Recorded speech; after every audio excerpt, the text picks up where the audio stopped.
Larkspur Gulch festered in the high desert sun, a raw scrape in the red earth of the New Mexico Territory. It was spring, 1874, but the season brought no softness. It only brought wind, and the wind brought dust. The dust coated everything, settling in the creases of sun-cracked leather, filming the water in the horse troughs, and turning the air in the teeming town square to a gritty, lukewarm soup. The sound of a hammer striking an anvil provided the town's heartbeat, a relentless, punishing rhythm. It rang out from the blacksmith's shed, a counterpoint to the braying of mules, the high-pitched arguments of merchants, and the grinding complaint of wagon wheels biting deep into the rocky street. The air carried the sharp tang of curing hides from the tanner, the metallic smell of the forge, and the sour reek of unwashed bodies and cheap whiskey spilling from the saloon doors. Even at this hour of the mid-morning, it was market day, and the square was a clot of humanity. Ranch hands, prospectors, townsfolk, and stoic Navajo traders moved in a slow, churning mass. At the center of this, in the patch of sun-blasted dirt that passed for a town center, a platform had been made by overturning two large shipping crates and laying a warped plank between them. Upon this stage stood the day's chief entertainment. It was a person, or so one assumed, though the shape was obscured. A large, rough-spun burlap sack, the kind used for potatoes or feed grain, covered it from head to foot. The bottom of the sack pooled around its ankles, showing only the cracked, bare soles of two small feet. A thick hemp rope was cinched tight at the neck, gathering the burlap and serving as a leash, the end of which was held by a man in a sweat-stained bowler hat. The beast in the sack. A man in the crowd yelled, and a ripple of cruel laughter followed. "What'll you give for the beast?" The man in the bowler, a portly, self-important fellow named Silas Croft, who served as the town's notary and part-time constable, raised a fleshy hand for quiet. He tugged the rope, forcing the figure in the sack to stumble a step. Now. Good people of Larkspur Gulch, Croft boomed, his voice oily with authority. This is not a spectacle of sport. This is a matter of civic duty and territorial law. We have here a vagrant, a drain on our resources, found without means, without employ, and without visible purpose. He paused, letting the gravity of this sin settle on the crowd. Behind him, the figure in the sack stood utterly still, a rigid column of misery under the coarse cloth. Under the New Mexico vagrancy statute of 1866, Croft continued, pulling a piece of paper from his vest. This individual is indentured for a period of 12 months, 1 year, to a citizen willing to provide board, keep, and the moral guidance of hard labor. We are not selling a person. Heavens no, we are auctioning a contract for 1 year's hard work, to be paid in sustenance. What good is it if we can't see what it is? Croft shouted, a leering man from the saloon porch. A member of the Clary outfit, recognizable by the red bandana tied around his arm. Might be a one-legged boy under there, or sick with the pox. It is sound, Croft said, hesitating for only a second. He prodded the figure with his boot. It flinched but made no sound. Sound of wind and limb, I am assured. And strong for its size, who will start the bidding for this contract? 12 months of labor. Think of the mending, the scrubbing, the stoop work. Who'll start at, say, $5 for the paper, a few jeers. A man offered 2 bits and a plug of tobacco. The crowd was enjoying itself. This was better than a dogfight. The figure in the sack, however, seemed to have turned to stone. It did not move, did not tremble. It just endured, a breathing effigy of shame. The laughter and the crude bids were rising to a crescendo when a shadow fell across the platform, so large it momentarily eclipsed the harsh sun. The crowd quieted, parting like dry grass. A horse, an immense ash-gray gelding with the muscle of a draft animal and the intelligence of a mustang, stepped through the opening. Its rider was built to the same scale. He was a giant of a man, tall enough that his head was level with the roofs of the surrounding porches. His shoulders were as wide as an axe handle is long, stretching the seams of his dusty canvas duster, a flat-brimmed hat stained with alkali and sweat. shadowed a face that was all hard angles and quiet patience. His name was Bram Whitlock, and he ran cattle up in Thunder Ridge, a place most folks considered too high, too wild, and too damned lonely. He sat his horse for a long moment, his gaze taking in the scene. He looked at Silas Croft, his eyes lingering on the official paper. He looked at the leering faces in the crowd, his expression unreadable. Finally, his eyes, the color of gunmetal, rested on the figure in the sack. The horse blew out a long breath and stamped a hoof, the only sound in the suddenly tense square. "Well, Mr. Whitlock," Croft said, his jovial tone strained. He was intimidated by Bram, as most men were, but he was also buttressed by his office and, more importantly, by the two Clary men now standing behind him. "Come to bid on a strong back for your ranch, a year's labor." Cheap Bram Whitlock's gaze lifted from the sack to meet Croft's.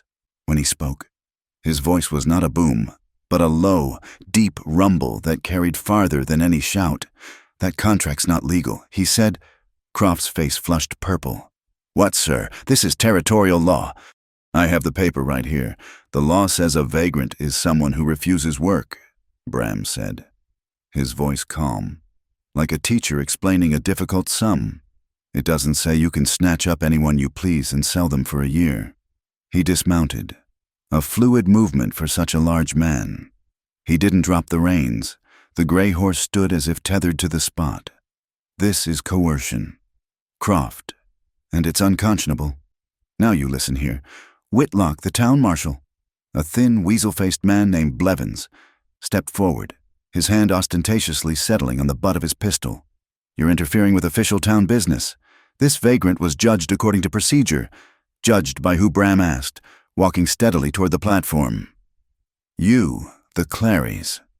The two Clary men behind Croft stepped forward. They were brothers, rangy and mean, with the kind of casual arrogance that came from belonging to the family that owned the county's only reliable river access. "This ain't your concern, Ridge Runner." The first one spat. "Go back to your cows. This here is town sport.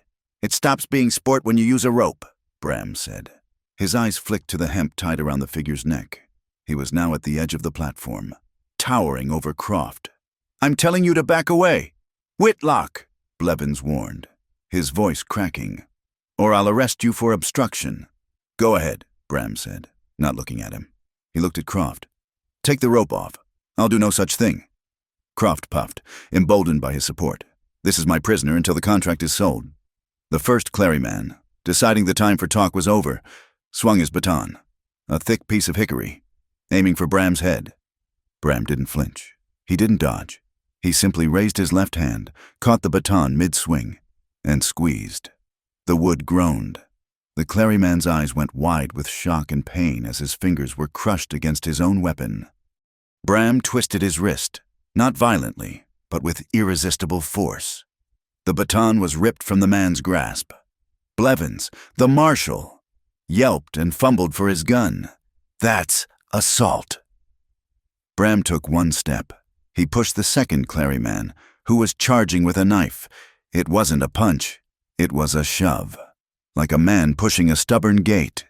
He placed his open palm on the man's chest, and the man flew backward, tumbling off the platform and into a water trough with a spectacular splash. The first Clary man, the one with the crushed hand, was trying to draw his pistol with his other hand. Bram took the captured hickory baton and, with a short, sharp motion, bent it over his own thigh until it snapped in two. The sound was like a pistol shot. He threw the two pieces to the dirt. He never raised his voice. He never drew his own weapon, which rested heavy and unused in the holster on his hip.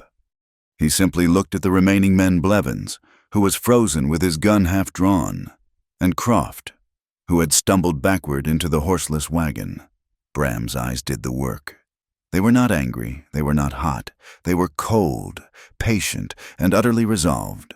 They promised that any further action would be met with consequences that were simple, immediate, and disastrous. Blevins slowly, very slowly, took his hand away from his gun. The Clary man in the trough sputtered and choked, but made no move to get up. The square was dead silent.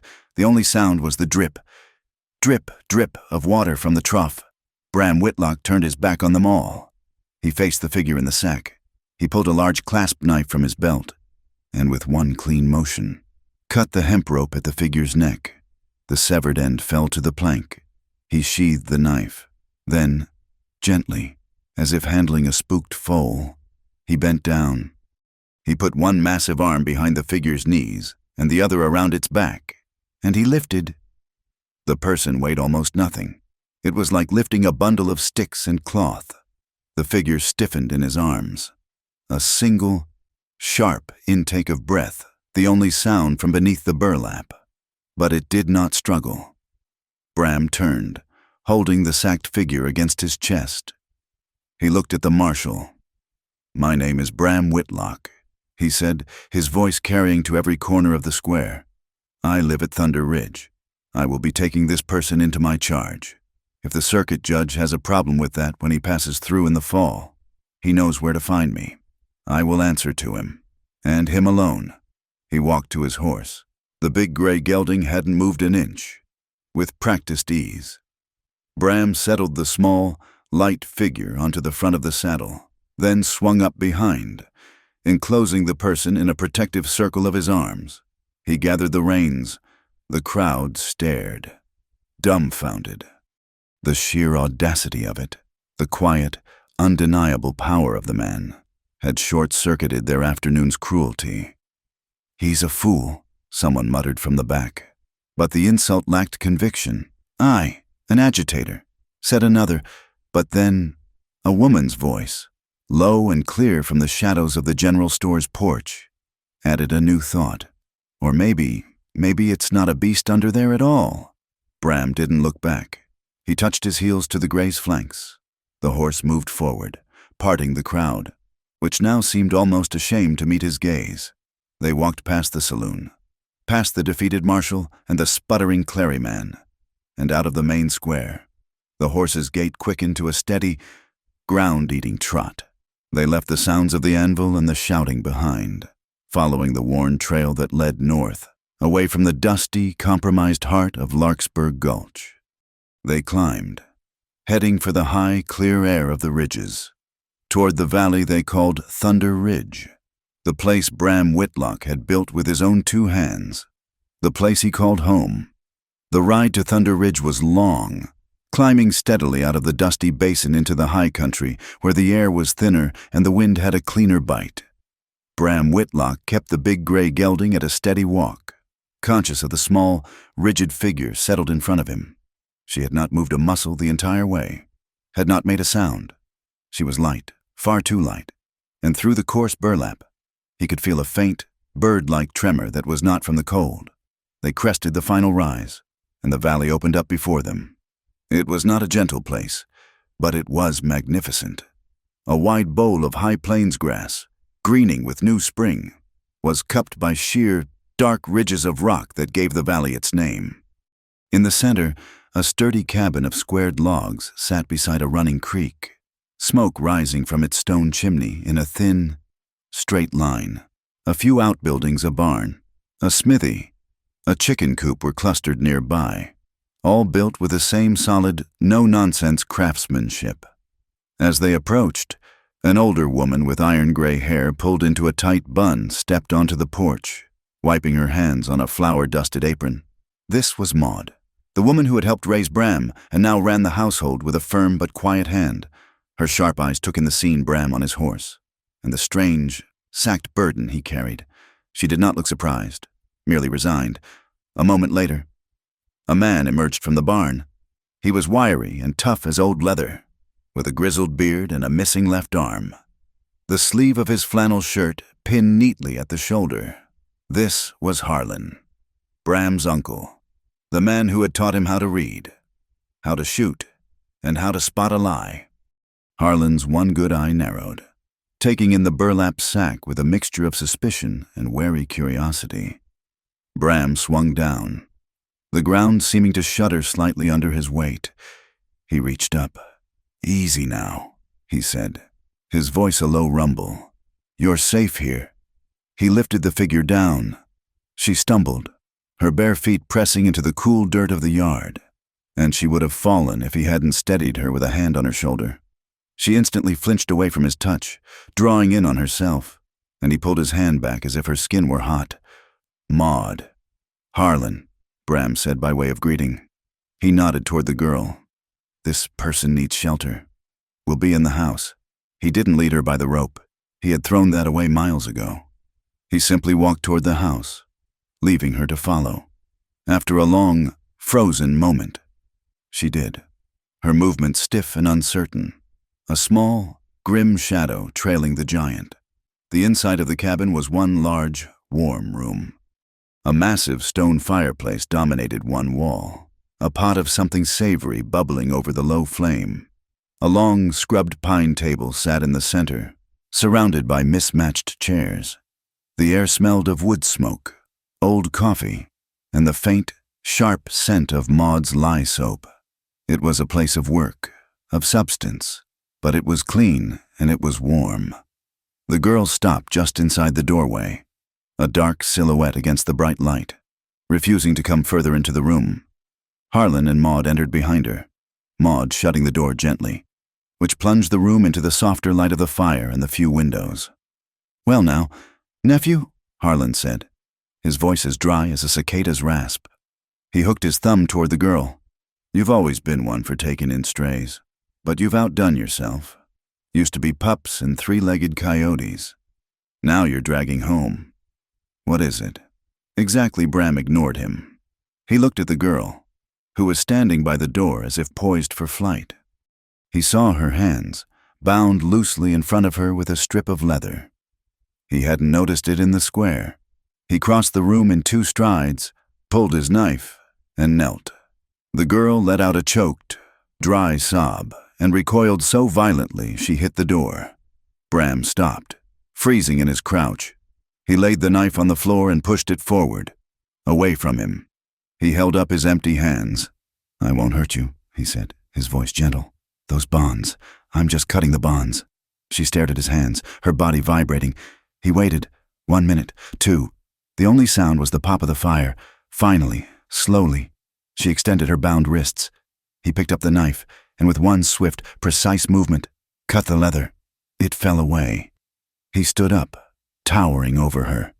He put the knife back in its sheath. "This is my home," he said to the burlap sack. "That is my uncle. Harlan, this is Mrs. Maud. You are a guest here. No one will touch you if you do not want to be touched. No one will lay a hand on you. You have my word on that." He turned to the fire, taking off his hat and running a hand through his thick, dark hair. The tension seemed to drain from his shoulders. He was home. Maud, who had watched the entire exchange without a word, moved to the pot. She ladled thick, rich rabbit stew into a wooden bowl, added a piece of dark bread, and set it on the table. She looked at the girl, who hadn't moved. "Go on, child," Maud said, her voice not unkind. "Eat. You're naught but air and bone." The girl stayed by the door. Maud sighed, picked up the bowl, and set it on a low stool by the fire, in the deepest part of the shadows. Then, pointedly, all 3 of them, Bram, Harlan, and Maud, turned their backs. They gathered at the far end of the long table, Bram pouring himself a cup of coffee that looked thick enough to chew, and Harlan starting to clean a rifle part with his one good hand. There was a long silence.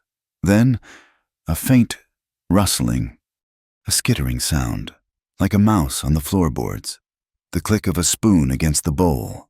The sounds were frantic, desperate. For a few seconds, a rapid shoveling of food. Then it stopped, as if the eater had suddenly remembered where she was and was terrified of being heard. No one at the table turned. They continued their pantomime of normal life. After another minute, the quiet, furtive eating resumed, slower this time. Harlan glanced sideways at his nephew.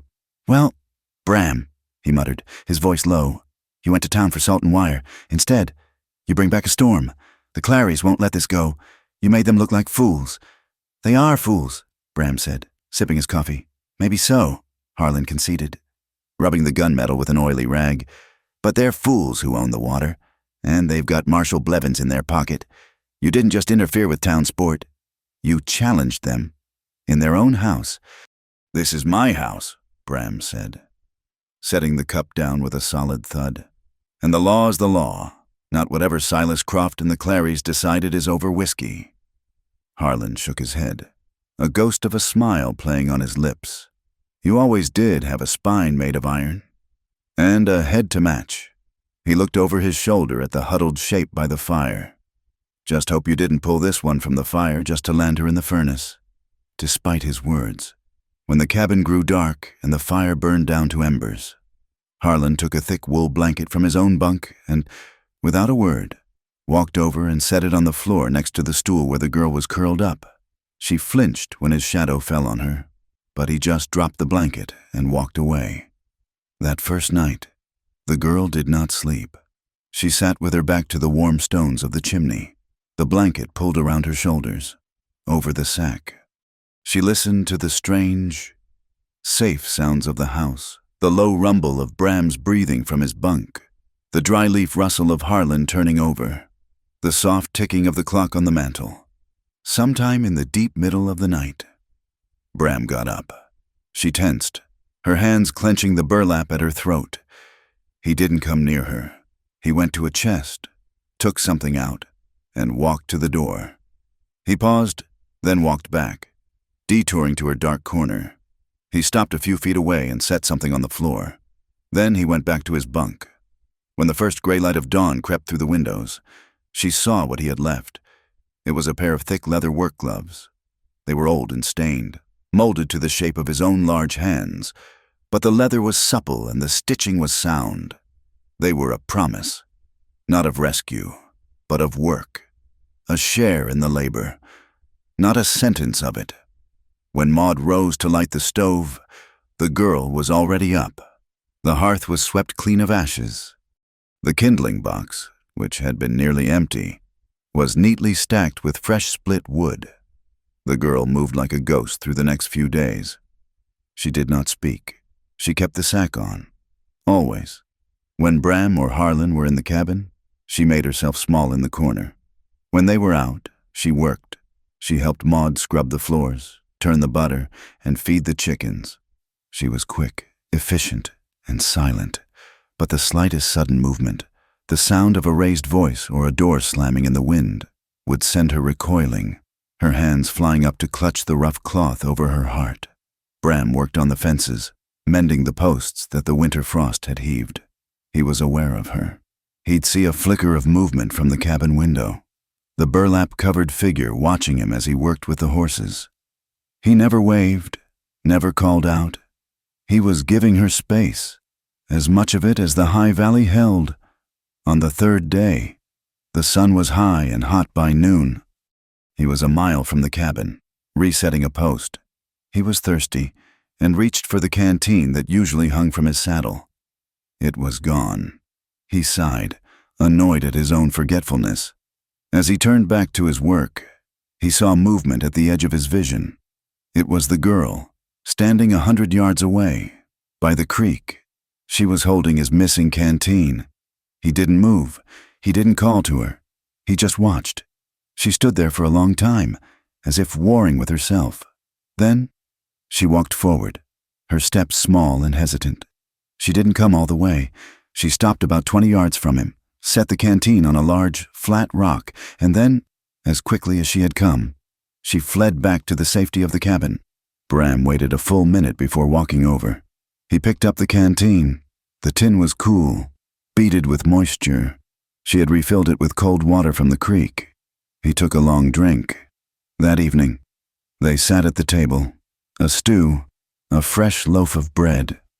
The girl was not in her corner. Maud had insisted she sit at the table, at the far end, but at the table nonetheless. She sat with her head bowed, her hands in her lap. Bram looked at her, at the anonymous, suffocating bag. "You don't have to wear that here," he said, his voice quiet. Not a command. The figure did not move. "We don't care what's under it," Harlan added, his voice gruffer than he intended. "Hell, you could be a three-eyed goat. For all it matters, just pass the salt." Still, she was silent. The meal passed, the only sounds the scrape of spoons and the low sigh of the wind outside. As Maud was clearing the plates, the girl spoke. Her voice was a shock. It was low and cracked from disuse, but underneath the rasp, there was a core of strength. It was not a mumble. It was a statement. "My name is Alara Quinn." The cabin went utterly still. Bram stopped. A log held halfway to the fire. Harlan paused, his knife frozen over a plug of tobacco. Alara Quinn, a name. Not the beast, not it, not the vagrant. Bram turned slowly. He looked at the back of the burlap-covered head. He nodded, a small, formal acknowledgement. "Alara." "Then," he said, "Alara it is. Here, your name is your own." She did not speak again that night. But something in the house had changed. The silence was different. Outside, the high plains wind blew across the new grass, rattling the laundry on Maud's line. From the far pasture, the dull, lonely clang of a cattle bell drifted on the air. The rhythms of the ranch went on, steady and slow. But now, a new rhythm had joined them. It was the sound of a person, Alara Quinn, breathing in the dark, safe for the first time in a very long time. The name, Alara Quinn, settled over the cabin like a held breath. It was a start, but the burlap sack remained. It was a wall as solid and defining as the log construction of the house. She wore it to fetch water, to scatter feed for the chickens, and to sit in the shadowed corner by the hearth, her hands busy mending a pair of Bram's canvas work trousers. The house held its own rhythms, and she was slowly learning them. She learned that Harlan's gruffness was loudest when he was most concerned, and that Maud's silence was a sign of deep concentration, not displeasure. And she learned Bram. She learned to read the set of his shoulders when he came in from the range. A slight slump meant the fences were holding. A rigid straightness meant the cattle were restless or the Claries' riders were too close. He, in turn, was learning her. He saw that she ate more when she thought no one was watching. He noticed she never walked in the center of a room, but kept to the walls, as if ready to blend into the wood. And he saw that the sack, which he had first thought was a cruelty forced on her at the market, was something she herself refused to remove. The story came out, not in a flood, but in fragments, like pieces of a broken mirror pulled one by one from the dirt. It began with a smell. Maud was rendering tallow, and the hot, acrid scent filled the cabin. Alara, who was scrubbing a pot, suddenly went still, her hands submerged in the hot, soapy water. Clenched so tightly her knuckles went white. Bram, oiling a bridle by the fire, noticed the change. "Alara." She didn't answer. Her breathing had become shallow, a quick, panicked rhythm from beneath the sack. Maud, her sharp eyes missing nothing, quickly took the pot of bubbling fat from the fire and set it on the cold stones of the hearth, covering it with a lid. The smell lessened. Alara's shoulders relaxed, but only just. The smell," she whispered, her voice rough. It was like the tent. Harlan, who had been reading an old almanac at the table, looked up. What tent? Alara's hands came out of the water.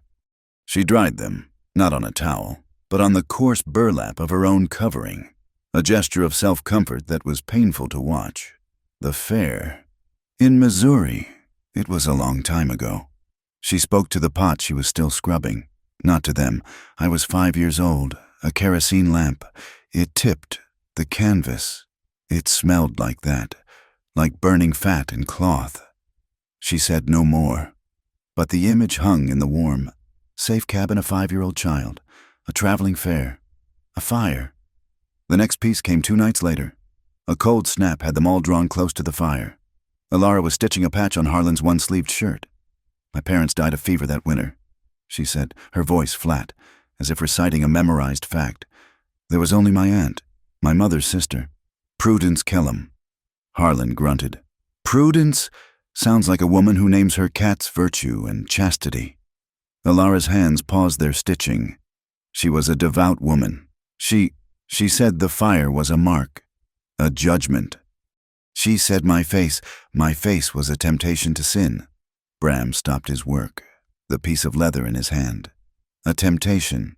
She said it made good, decent people think unclean thoughts.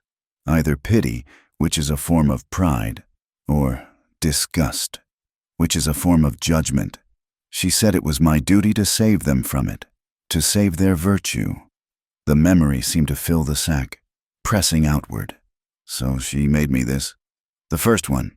She said it was my penance and my protection, to keep the world clean from me, and me safe from the world. The final piece of the story was the ugliest. It came when Bram returned from a ride to the high pasture. His face set in grim lines. Saw 2 riders on the north ridge, he said, pouring a cup of coffee. Too far to be looking for strays. Close enough to be watching the house. Harlan swore under his breath. Clary's. Knew it. Ilara, who was measuring flour for Maud, spoke, her voice trembling but clear. They know me, the Clarys. All 3 turned to her. My Aunt Prudence. Her land was dry. The creek ran through the Clary holdings first. They dammed it, charged for every bucket. Her hands clenched in the flour. She fell behind. The debt was large. Mr. Clary, the old one. He came to the house. She looked down. He saw me. I had forgotten my cover. He smiled. He told my aunt it was an offense, that he had small children, and the sight of me, he said he could have me arrested, sued her for public fright, for being an obscenity. That bastard, Maud whispered, her face pale with fury. My aunt was terrified. Of the law, of the sin. Mr. Clary, he offered her a trade. He would forgive the water debt. He would, graciously, take me off her hands. He said he had work suited for someone who shouldn't be seen. He had the papers, the indenture. My aunt, she signed them. She thanked him. She said it was God's will, finally lifting her burden. She finished her story. Then she took me to the market in Larkspur Gulch. She said it was the last kindness she could do me, to deliver me to my new master. The cabin was silent, but it was a new, raw silence. The quiet life they had been building was a sham. The outside world was right on their ridge. Ilara was shaking, a deep, full-body tremor. She looked cornered, like she expected them to cast her out, to agree with her aunt, with the Clarys. Harlan was the first to move. He got up, stumped over to the stove, and spat a stream of tobacco juice into the ash bucket. Well, that's just goddamn bleak. Maud went to Ilara, but she didn't touch her. She put a hand on the back of her chair. That Prudence, she'll have a hot time of it in the next world. I reckon. Ilara looked at Bram.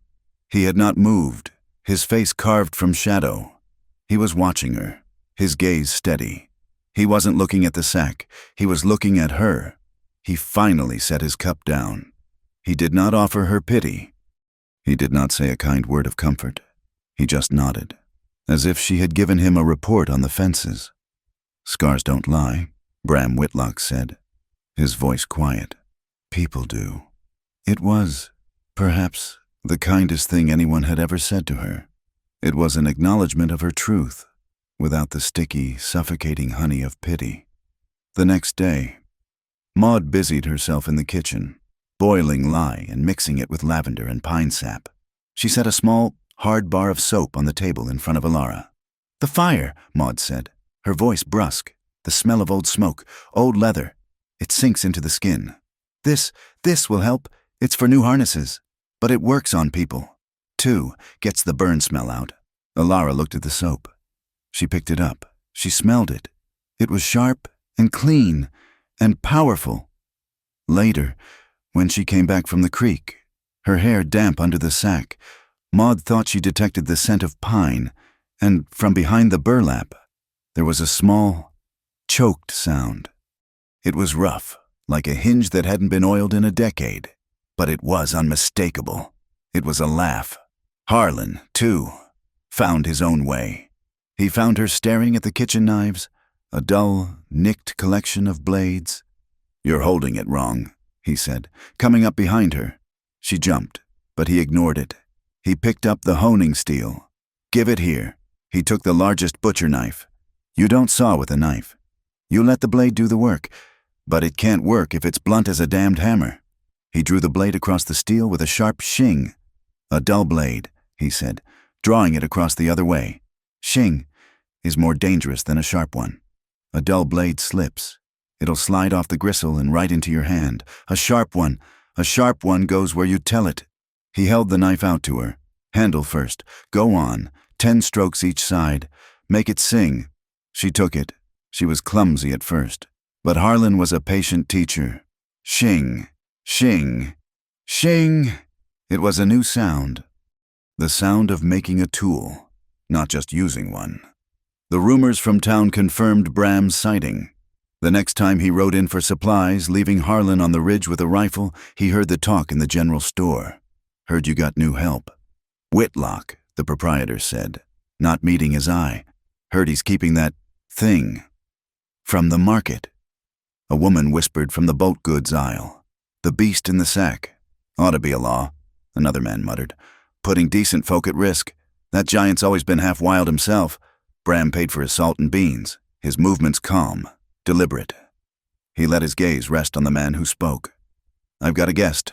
Her name is Alara Quinn. Best you remember that. He rode out, the whispers like arrows at his back. He knew the Clarys were feeding this. They were isolating him, painting him as a freak for harboring a freak. That night, Alara did not sleep. The fire was low, the cabin was still. Bram and Harlan were asleep. She sat on her stool, her back to the warm stone. For the first time, she lit the small oil lamp Maud had given her and placed it on the floor. She looked at the wall.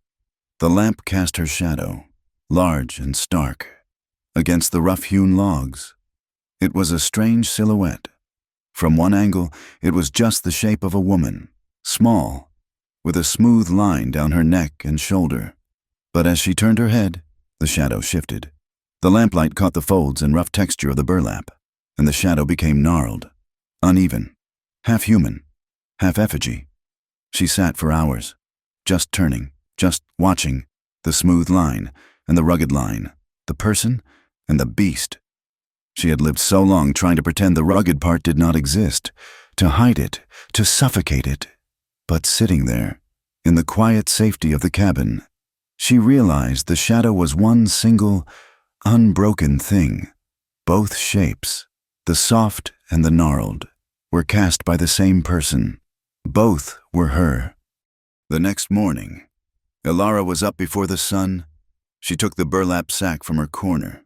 It was stiff, ingrained with the dust of the road and the smoke of her aunt's hearth. She walked outside, into the cold, sharp air of the new day. She didn't put it on. She walked to the creek, and she laid the sack over a large, sun-bleached boulder. She dipped her hands in the icy water and began to scrub. She used the bar of Maud's harsh, pine-scented soap. She scrubbed away the grime of the market, the filth of the road, the smell of her aunt's fear. As the sun rose over Thunder Ridge, its first rays hit the wet, dark cloth. She stood back, looking at it. She touched the coarse, heavy fibers, the thick, careful stitching her aunt had made. It had been her prison. It had been her concealment. But Harlan was wrong about one thing. A dull blade wasn't the most dangerous thing. A person with nothing left to lose was this sack. It had been her armor. It had hidden her. Yes. But it had also let her see. It let her watch a world that thought she was nothing. A world that revealed its true, cruel self to a thing in a bag. It was a uniform of invisibility. She left it there, spread-eagled in the morning sun, to dry. The clean sack was a different kind of armor. When Alara had scrubbed it in the creek, using Maud's pine-sharp soap, she had washed away the grime of the market and the taint of her aunt's fear. When she pulled it back over her head, a deliberate choice made in the cold morning air. It was no longer a prison. It was a uniform. It was the flag of her own strange nation, a signal that she was not hiding, but rather that she was conserving her strength. Her presence in the cabin, which had been a question mark, began to solidify into a statement. She was no longer a ghost in the corner. She was a gear, small but essential, fitting into the mechanics of the ranch. Her value was not in strength, but in sight. Bram and Harlan were at the small, sturdy table, a ledger open between them, arguing about the winter feed. The numbers don't lie. Bram, Harlan was saying, his single hand thumping the paper. We're light. If this spring cold holds, we'll be out of hay 2 weeks before the high pasture is safe for grazing. We stretch it, Bram countered, his voice a low rumble of frustration. Half rations. They'll be thin, but they'll live. From the hearth, where she was mending a harness strap, Alara spoke, her voice clear and steady. You're calculating by the last frost. The two men turned. She had their full, surprised attention. The new moon was 4 days ago. She continued, not looking up from her work. You should be calculating by the full moon. The almanac says the last hard freeze is often 6 weeks after the spring equinox, not 4. You don't have a 2-week shortfall. You have a 4-week one. Silence. Harlan looked at Bram. Bram looked at Alara. That means, she said, tying off a thread, that half rations won't work. You'll just have a herd 2 week to make the climb when the grass is ready. You need to buy feed now, or move them to the low pasture. The low pasture is Clary-watched, Bram said, his voice flat. Then you must buy feed, she concluded, or you will lose half the herd. The math is the math. Harlan let out a low whistle. He looked at his nephew. Well, she can cipher. Bram said nothing, but his gaze on her was different. It was appraising. He had saved a victim. He was now living with a strategist. A few days later, his big bay mare, Bess, was limping. He ran his massive, calloused hands down the horse's leg, lifting the hoof, searching for a stone or a crack. The mare was skittish, tossing her head. Easy, girl. Easy, he murmured, but he couldn't find the injury. Alara approached, her burlap-shrouded form moving with a new, quiet confidence. She didn't speak to Bram. She spoke to the horse.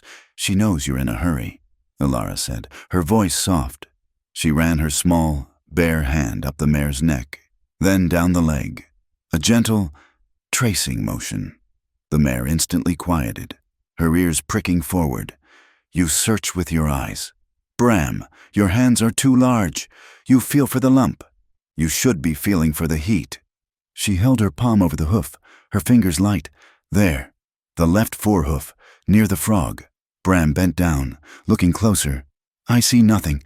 Alara picked up the hoof pick. The horse, which had been fighting Bram, stood perfectly still for her. She pressed the point of the pick into the soft flesh. Here, a tiny, black-tipped thorn, buried deep, was hidden in the crease. She took the small pliers from Bram's kit and, with a quick, practiced twist, pulled it free. It was a 1/2 inch long, needle-sharp. She held it out to him. Bram looked from the thorn to the small, capable hand, and then to the impassive sack. He had been trying to pull a thorn out of this woman, metaphorically. He hadn't realized she was so adept at pulling them out herself.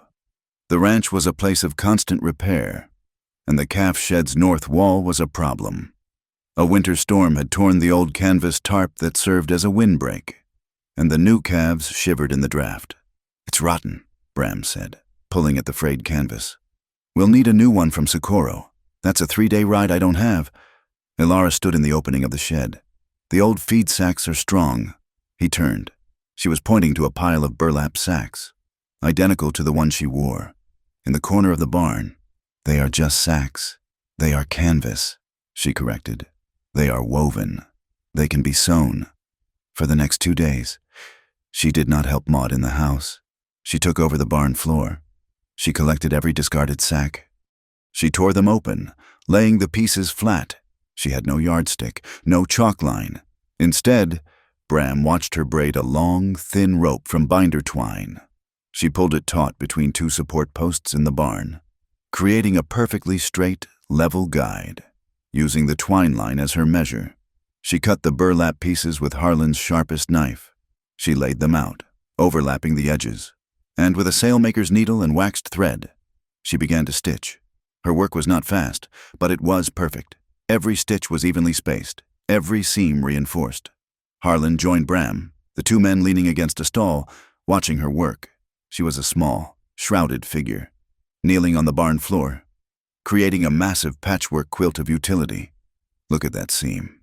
Nephew, Harlan murmured. Impressed, She's not just patching, she's building. That line she's following. It's as straight as a gun sighting. When she was finished, she had created a new tarp, 12 feet long and 8 feet high. It was ugly, a map of different shades of brown and tan, but it was stronger than the original had ever been.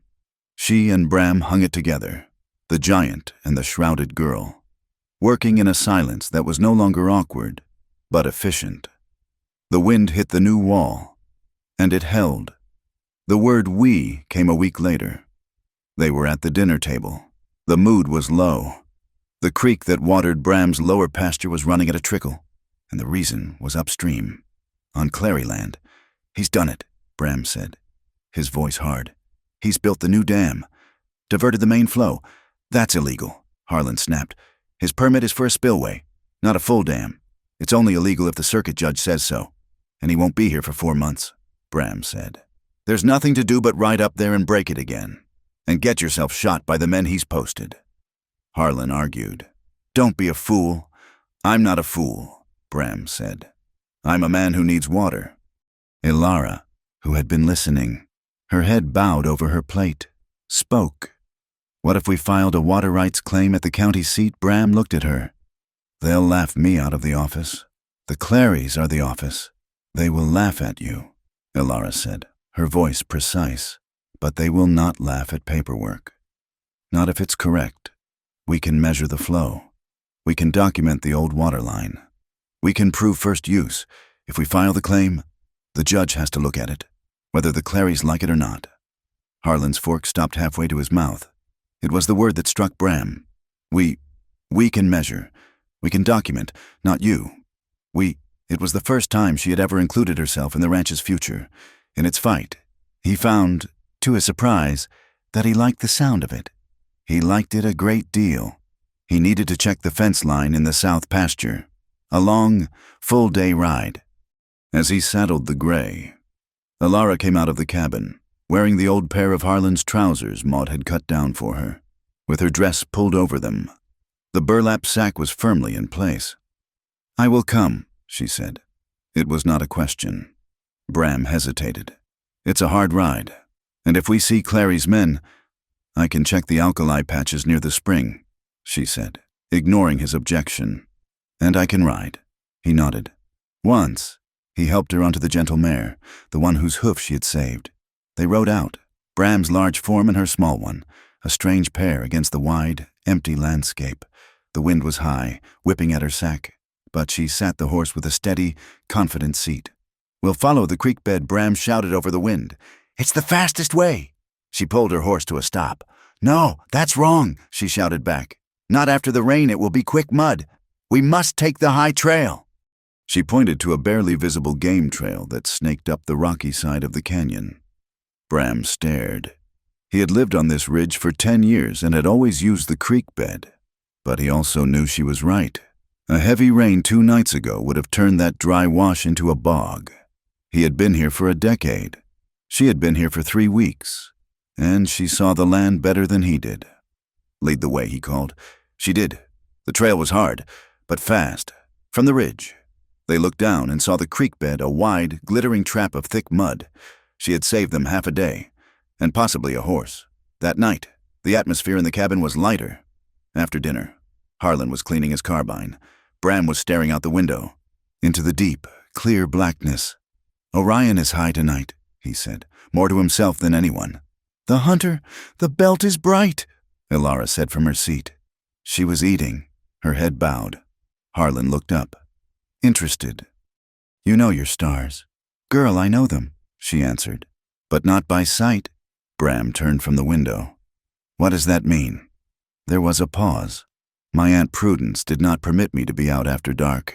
My window faced north, so I could not see the hunters rise, but I could smell it." Harlan looked baffled.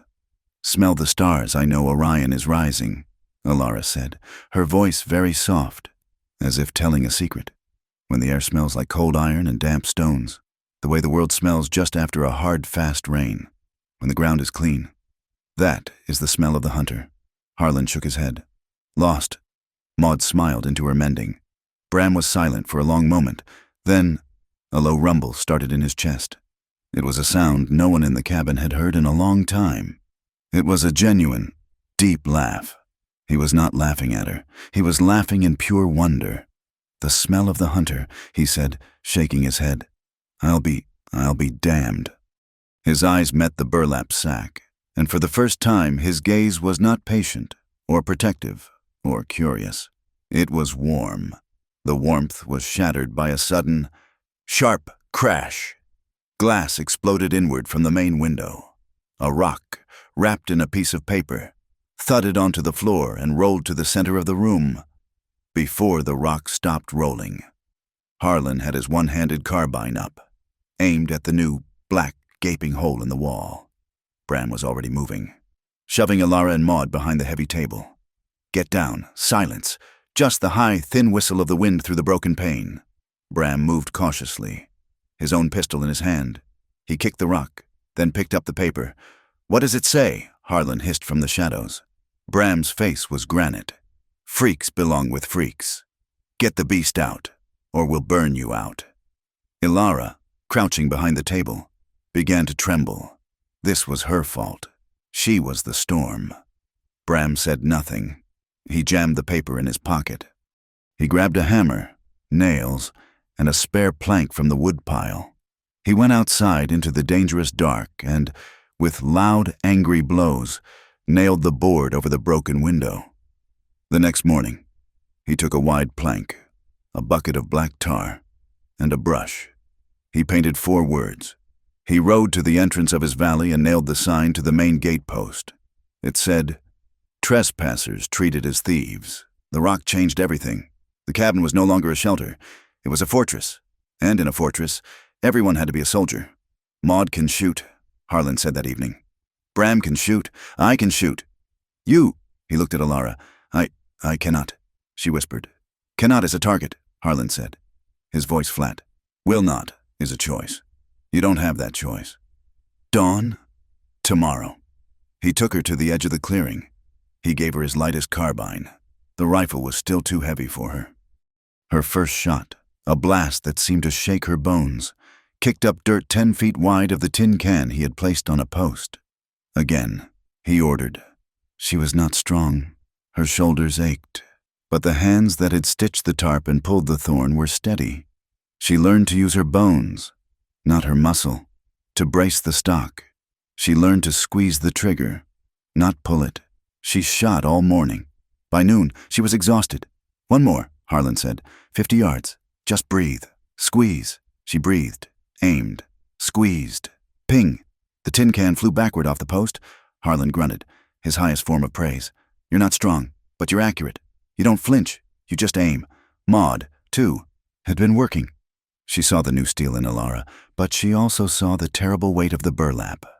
That evening, she held out a piece of cloth. It was not sackcloth. It was a beautiful, thin piece of dark blue lace, like a veil.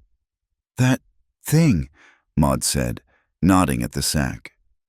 "It's not right, not for this house. I made you this. It's softer. It will cover you, child. But it is not that." Ilara's hands trembled as she took the lace. It was the most beautiful thing she had ever touched. She went to the small, cracked mirror Maud kept by the washstand. She was in the cabin. It was safe. She pulled the heavy burlap sack off. She held the lace veil up. She draped it over her head, over her face. It clung to her, a soft, delicate shadow. It was a pretty lie. It made her a mystery, not a monster. She stared at the veiled reflection for a long, long time. Then, very slowly, she took the lace veil off. She folded it with perfect precision. She placed it on Maud's sewing table. Child Maud asked, confused. Ilara picked up the clean, pine-scented burlap sack. "It is a half measure." "Maud," Ilara said, her voice quiet. She pulled the sack back on. "It is still hiding. I would rather live straight. Either this," she tapped the rough cloth, "or nothing." But not a pretty lie. That night, the tension was a living thing in the cabin. The boarded-up window was a constant reminder. After dinner, Ilara retreated to her corner, but Bram's voice stopped her. "Ilara," She froze. "Come outside," he said. "On the porch. You can hear the fields breathe when the wind dies down." She was terrified. The dark, the open, the Clary men. "I'll be there," he said, as if reading her mind. "Just come sit," she followed. He was already seated on the top step, a massive, dark shape. She sat on the far end, a good 6 feet of wood between them. The silence was huge, but it was not the cramped, fearful silence of the cabin. It was the vast, breathing silence of the high desert. Crickets, the distant cry of a hawk, the long, slow sigh of the wind in the pines. The silence was no longer scary. It was shared. "They're cowards," Bram said into the dark. "They won't come tonight. They'll wait. We'll be ready." She just nodded, the burlap shifting. Maud opened the door, a silhouette in the warm light. "Coffee. It's the last of the pot." She handed a steaming mug to Bram. She held another out for Ilara. Ilara reached for it, her small, bare hand emerging from her sleeve. At the exact same moment, Bram shifted, reaching to steady his own cup as he moved. His large, calloused hand brushed the back of hers. It was not a touch.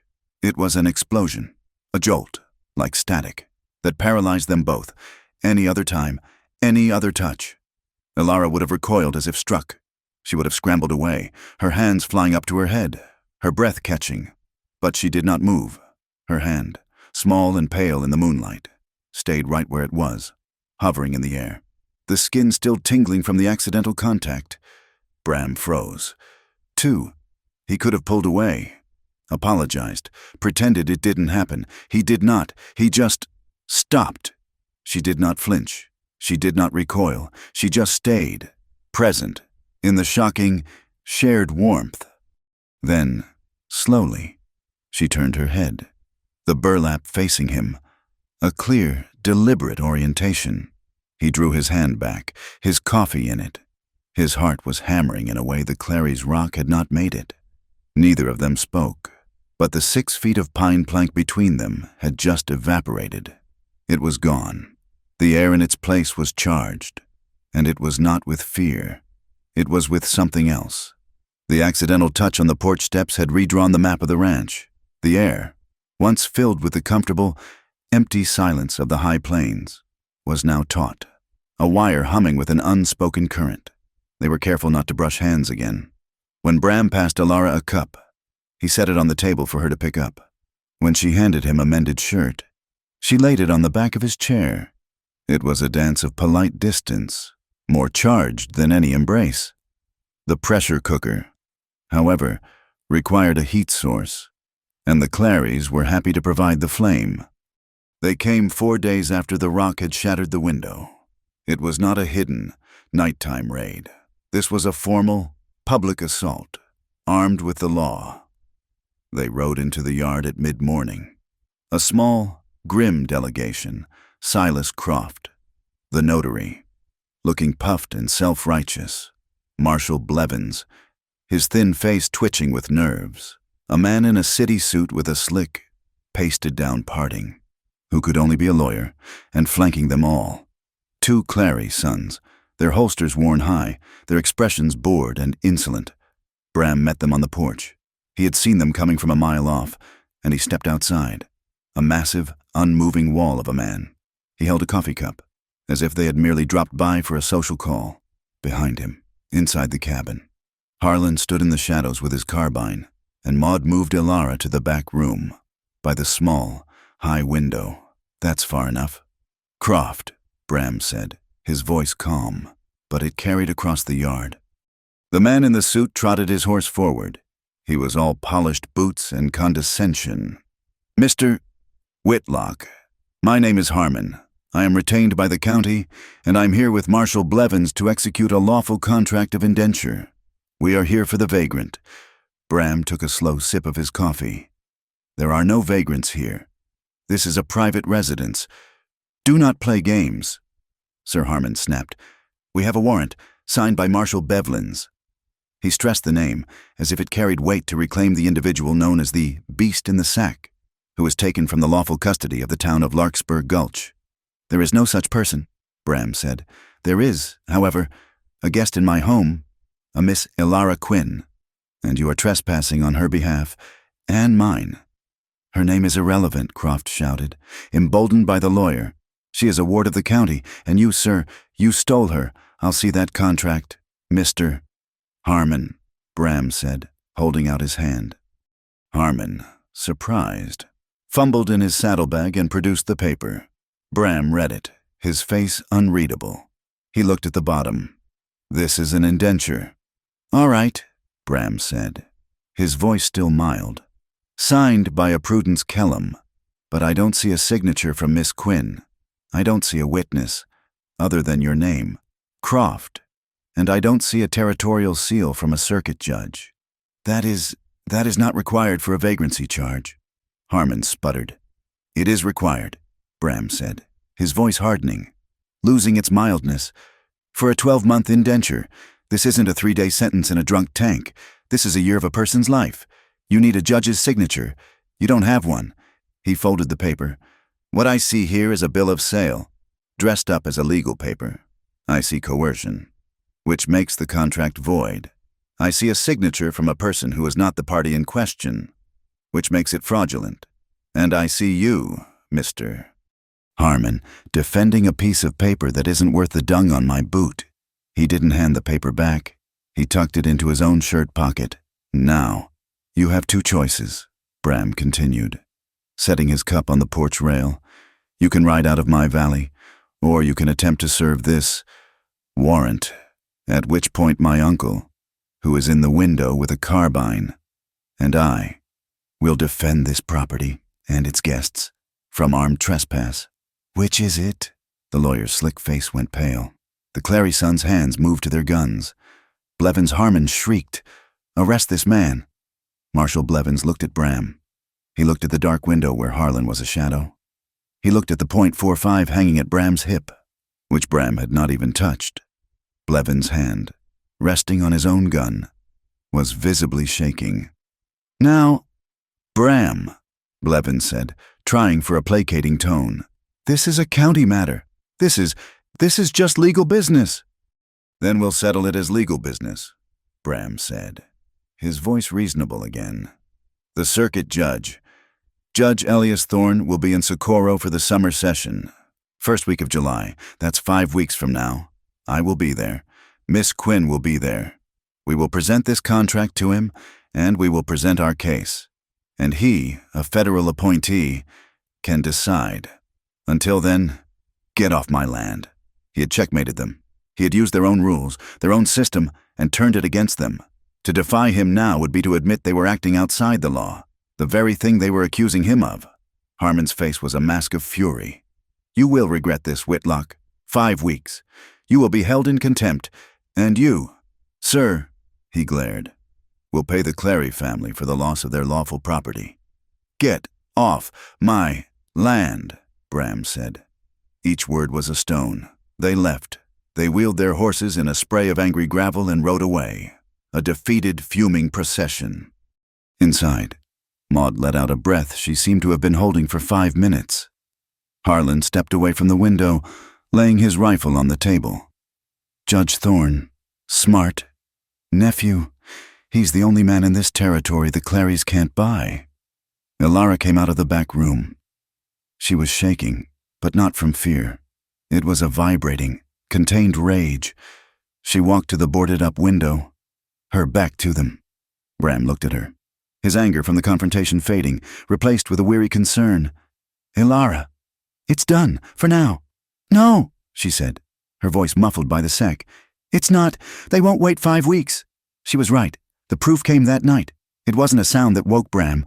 It was a lack of sound. The steady, lowing complaint of the cattle in the north pasture had stopped. He was out of his bunk, his trousers on, and his boots in his hands in an instant. He met Harlan in the main room. "I heard it," Harlan whispered, his one hand already holding his shotgun. "Wire snapped!" They went out into the cold, moonless dark. When they reached the north fence, they found it. Not one wire cut, but the entire section. 3 posts pulled down, the wire cut into a dozen useless pieces. "This wasn't to steal cattle," Bram said. his voice raw with fury as he examined the clean cuts. This was to make a point, to cost me a day's work. He followed the tracks. 2 horses. They led away from the pasture, not toward the road. They led up toward the creek. "Harlan, go back. Watch the house," Bram ordered. He followed the tracks alone, his boots silent on the pine needles, until he reached the wide, shared watering trough that marked the boundary of his lease and the Clary's property. And he saw it. The Clary's illegal dam. It was new, built of rock and fresh-cut timber, and it was diverting 90% of the creek's flow into a new ditch that led only to Clary land. His own trough was nearly dry. The fence was a distraction. This was the true attack. He returned to the cabin as the sun was painting the ridges a pale, sick gray. He explained what he had found. "I'll tear it down," he said, slamming his fist on the table. "And they'll put it back up tomorrow," Harlan said. "And the day after. You can't win a war of attrition with them. Bram. They have more men." Then what Bram yelled, his calm finally breaking. "What do we just let them know?" Alara's quiet voice cut through his anger. She was standing at the table, her sack on, her hands clasped. "We don't tear it down. We document it." The 2 men stared at her. "The judge," she said, her voice gaining strength. "He is a man of paper. We will give him paper. We need a log, a book. We will ride up there, not at night, but in the day. We will measure the water level, on our side, every day. We will mark the rocks with charcoal and photograph it in our minds. We will write it down, date, time, water level. We will build a case of paper and fact that Mr. Harmon cannot argue against." She was right. It was brilliant. It was the same calm, unblinking precision that had allowed her to hit the tin can from 50 yards. She was aiming at the true target. The law. Bram stared at her, his anger draining, replaced by a slow, dawning awe. "Yes," he said. "Yes, that is what we'll do." But the pressure was now a constant, suffocating thing. The Clarys knew they were being watched. A rider, one of the sons, passed the valley entrance. Just outside the property line, Alara and Bram were in the yard, measuring seed. "Hey!" Whitlock, the Clary son, shouted, his voice full of casual menace. "I hear your waters run dry. Funny how that happens. It's the beast. The beast brings the bad luck, brings the drought." He laughed, a high, ugly sound. Bram's hand tightened on the handle of his axe. Alara put her hand on his arm. Bram looked at her, then back at the rider. He forced his hand to relax. He smiled, a thin, cold smile that held no humor. "I see it different. Clary, I see justice coming, and it looks like she's thirsty." The rider spat in the dirt and rode off. The house became a fortress. Harlan, with his old soldier paranoia, took a dozen empty tin cans and a long spool of thin wire. He created a network of tripwires, 50 yards out from the cabin in every direction, all leading to a string of cans on the porch that would rattle at the slightest touch. Maud, practical and grim, gathered every jug of kerosene and lamp oil. She didn't hide them in the cellar, which could be set afire. She buried them, deep in the cold, damp earth of the spring house, where no stray spark or flung torch could find them. The house was on a knife's edge, waiting, and in this charged, dangerous air. Alara made her own move. She waited until they were asleep. Bram, exhausted, was in a deep slumber. Harlan was the same. She lit her small lamp, the one she had watched her shadow by. Her hands were shaking so hard she could barely strike the match. She pulled a single sheet of paper, Maud's good paper, from the kitchen drawer, and a nib pen. She did not know Judge Elias Thorne, not personally, but she knew of him. Years ago, in Missouri, she had heard her father before the fever read a story from a newspaper about a judge in the New Mexico territory. A stubborn old man in Socorro who had publicly freed 2 indentured Mexican children and had horsewhipped the man who held their contract on the courthouse steps. Her hands trembled, but she wrote. She did not write of the Clarys. She did not write of the water. She wrote only of the paper. "Honorable Judge Thorne," she began, her letters small and precise. "My name is Alara Quinn. I am held by an indenture contract, a copy of which is in the hands of Bram Whitlock. It claims I am a vagrant. I am not a vagrant. I am a worker. The contract was signed by my aunt under duress and without my consent. I was sold at public auction. I am told I must wait until July to see you. I am afraid that the men who hold this paper will not wait. I do not ask for rescue. I ask only that the law be known, that you know. She signed it, Elara Quinn. She folded it and sealed it with a drip of Maud's candle wax. She hid it in her pocket. For 2 days, she had to mail it. It was a poison, a hope. She could not keep. Maud, she said, when the men were out, the chili powder, the one you got from the trader, it is gone. I must go to town, to the store, for the pantry. Maud looked at her, suspicion in her sharp eyes. A trip to town was a risk. The men can go. No, Elara said, her voice firm. It is a woman's need. I will be fast. I will take the mare. She rode. She took the game trail, the fast, high mountain path, not the main road. She felt naked, exposed, even with the sack. She reached Larkspur Gulch, tied the mare, and walked, her heart a drum, to the post office. She slid the letter into the slot. It was done. A wave of relief, so profound it made her dizzy, washed over her. She turned to leave and walked straight into 2 men. Clary men, not the sons. These were hired hands, men with dead eyes and liquor-stained vests. Well, well. The first one grinned, his breath a wave of sour mash. Look what we got here. The beast is out of its cage. Clary said to watch for it. The second one said, moving to block her path to the horse. Said if we saw it, to collect it. Elara's heart stopped. This was it. The alley was empty. The street was empty. Come on, beastie, the first one said, reaching for her. We'll take you back, the long way.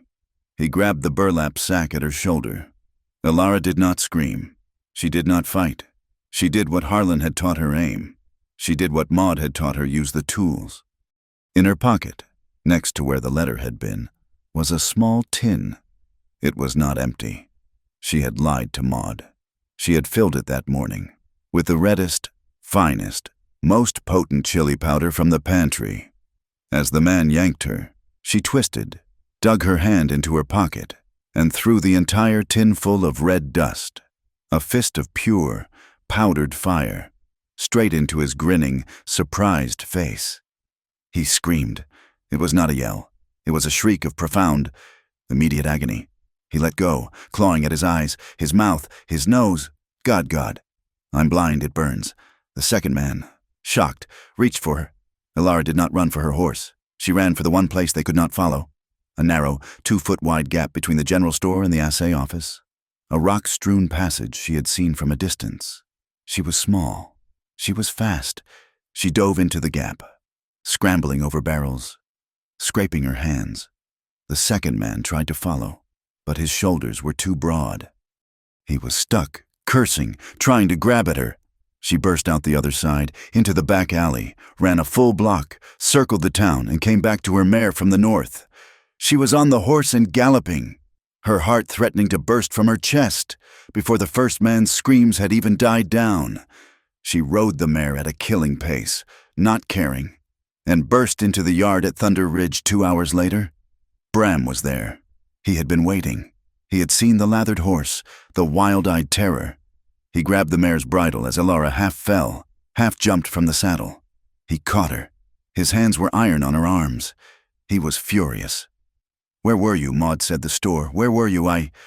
She was panting, sobbing, the air catching in her lungs. The post. 2 men. They tried to... Bram's face went white. The fury was gone, replaced by a cold, murderous rage, and underneath that, a terror so profound it made him sick. They touched you? He asked, his voice shaking. No, she panted, holding up her hands. Chili. I used the chili, and the gap. Bram stared at her. Chili. The gap. He understood. His grip on her arms, which had been a vice of anger, softened. He was holding her, steadying her. He was both shaking with rage and filled with a burning, fierce pride. He let her go. He stepped back, running a hand over his face. "Right," he said, his voice rough. "Right." He looked at her, this tiny, sacked person who had just blinded one man and outwitted another. "From now on," he said, laying down the law, his voice the one he used for his horse, his uncle, and himself. "From now on, you do not ride alone. You do not go to the creek alone. You do not go anywhere, not one step, without me or Harlan. We go together. Understood?" It was the ultimate act of protection. It was his way of saying he could not bear the thought of her being hurt. Alara stood up straight. She had stopped shaking. She looked up, the burlap facing his chest. She was no longer the girl he had rescued. She was the woman who had survived. "Together," she agreed, her voice clear and strong. She took a step closer to him, a deliberate, claiming motion, but not behind. The new rule, "we go together," was an anchor, but it was also a tether, pulling them into a shared orbit that left little room for pretense. They rode the fence lines together, Bram's long-legged gray and Alara's quiet mare, moving as a single unit. They mended the fences, their hands his large and powerful, hers small and quick, working on the same strand of wire. The charged silence that had begun on the porch steps became their new language. The sky had been a bruised, sickly yellow all morning, the air heavy and still, as if the land itself was holding its breath. Harlan, sniffing the wind with his one-armed stance, had been restless since dawn. "Smells like the devil's beating his wife," he'd muttered. "This ain't a rain wind. This is a dirt wind." The warning came not as a breeze, but as a low, distant hum, like a million insects taking flight. Then, on the western ridge, the sky simply vanished, replaced by a solid, churning wall of brown that stretched from the earth to the heavens. "Dust!" Bram's voice was a roar, not of panic, but of command. "Maud, the coops, Harlan, the horses. Get the bar in the barn, Alara. With me, the grain shed." There was no time for thought. The low hum became a high, screaming wail. The first gust hit them like a solid punch, stealing their breath and stinging their skin with fine, hot sand. Alara, her small form wrapped in the burlap, was nearly blown from her feet. Bram grabbed her arm, a hard, impersonal grip, and pulled her along as he ran. The grain shed held their future, the seed for the next planting, the feed for the deep winter. If they lost it, the Clarys would have won without firing a shot. They stumbled into the shed's dusty interior. It was dark, smelling of dry corn and warmer. Still air. "The main door!" Bram yelled over the wind's shriek. He threw his massive weight against the heavy sliding door. Alara fumbled for the thick wooden bar. Together, they shoved it into the iron brackets just as the full force of the storm struck the building. The world outside disappeared into a howling, roaring, scraping chaos. The walls of the shed groaned, the wood flexing. "The back wall," Bram pointed. "A loose plank by the—" He was too late. A high-pitched crack was followed by an explosion of dust and grit. A single plank on the north wall, rotted at the end, had been ripped free. The storm had found an entrance. A torrent of dirt, fine as flour, blasted into the shed. It was not air anymore. It was a solid, choking thing. The single lantern hanging from a beam, which Alara had lit, chowed wildly, casting their shadows as monstrous, dancing giants. Bram grabbed an empty grain sack and a hammer. "Stay back," he shouted, wading into the blizzard, his head down. Alara retreated, pressing herself against the far wall, near the hay bales, but she could not escape the air. The dust was a physical presence. It filled her nose, her mouth, her lungs. It was gritty, and it carried a smell, the smell of dry, parched earth, the smell of fire, of old smoke, of canvas burning, a kerosene lamp. It tipped, the canvas, it smelled like that. She pressed her hands over the burlap at her throat, but it was useless. The dust was inside the sack, inside her. The howling of the wind was the shriek of the flames. The crack of the shed's timbers was the sound of the tent poles collapsing. She began to shake. It started in her knees, a deep, uncontrollable tremor. She sank to the floor, curling into a ball, her hands over her head. She was 5 years old, and the world was ending in smoke and screams. Done! Bram's voice was a muffled shout. He had managed to nail the spare sack over the hole, stemming the worst of the torrent. But the air was still thick, the lantern light a pale, sickly circle in the swirling grit. He turned, wiping the mud from his eyes, and saw her. She was a small, shaking bundle in the corner, her body rigid with a terror that had nothing to do with the storm. "Elara!" He moved toward her. She didn't respond, just flinched as his shadow fell over her. "Elara!" he said again, his voice softer, kneeling a few feet away. "It's just the wind. It's just dust. The wall is secure. We are safe." She shook her head, a violent, negative motion. "The smoke," she whispered, her voice a raw, broken thing from beneath the bag. I can't breathe. It's burning." He understood. This was not the storm. This was the fire. The wind found a new crack, a small gap near the door he had just braced. It whistled, a high, thin note, and drove a fresh, stinging stream of grit and sand straight at her. Elara cried out, a small, pained sound, and cowered. Bram moved without thinking. He did not go to her. He went in front of her. He put his back to the door, a massive, solid shield, blocking the stream of dust. He was so close now that his knee was almost touching her curled-up form. He was a wall, a human windbreak. The noise in the small shed was deafening, but in the small space of his shadow, it was suddenly still. He waited. Her tremors were beginning to subside, but she was still breathing in short, panicked gasps. "It's all right," he rumbled, his voice low, aimed at the floor. "I'm not going to move. I'm right here. You're in the shed. With me. Bram. You are safe." Slowly, she uncurled. She looked up. He was a mountain in the lantern light, his shoulders blotting out the world, his face in shadow. He was so close. Yet he was not touching her. He was just there, solid. He saw her shift. He kept his hands, large and dark, resting on his own knees. He did not reach for her. He looked at her, at the anonymous, burlap-covered head. He didn't want to comfort the sack. He wanted to comfort her. He did not speak. He did not move. He simply held her gaze, or what he presumed was her gaze. His eyes, in the low, swirling light, were not warm. They were steady. They were a question. "May I? Are you here with me? Is this all right?" Her breathing was still ragged. She stared at him for a long time. The sound of the wind, the grit hitting his back, was the only sound. Slowly, deliberately, she nodded. Just once. It was permission. But he still did not move.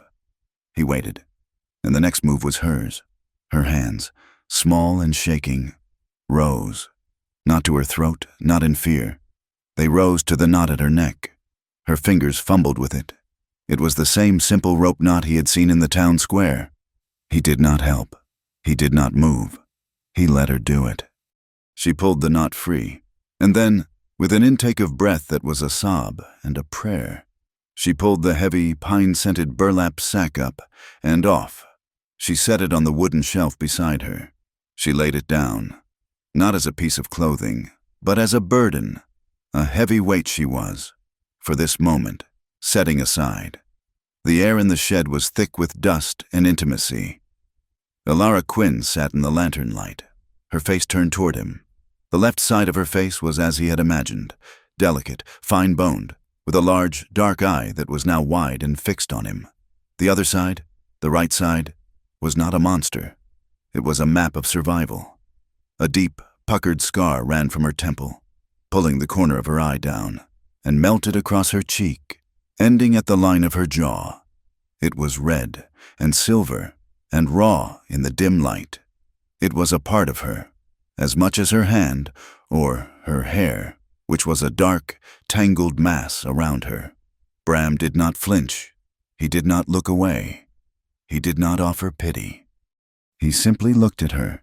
He saw her. "Elara," he said, and it was the first time her name had ever sounded whole. The space between them was now only a few feet, but it was a canyon. He knew if he moved too fast, if he spooked her, she would be gone, and the sack would be back, and the wall would be up. He moved his hand, slowly, not toward her face, never toward her face. He lifted his large, dusty hand and placed it, palm down, on her left shoulder, the unscarred side. His hand was huge. It was warm. It was heavy. Through the thin cotton of her dress, she could feel the calloused roughness of his skin and the solid, grounding weight of his touch. It was not a caress. It was an anchor. It said, "I am here. You are here. The ground is solid." She closed her eyes. Her breathing, which had been so frantic, hitched. He kept his hand there, unmoving. He let her feel his presence. He let her decide. She did not pull away. Instead, she leaned into the pressure, just a fraction of an inch, a small, silent request for more. He took his other hand and placed it on her other shoulder. He held her, gently, his thumbs resting on her collarbones. He did not pull her. He just held her. She looked up at him. Her eyes, the one pulled tight and the one wide, were focused on his mouth.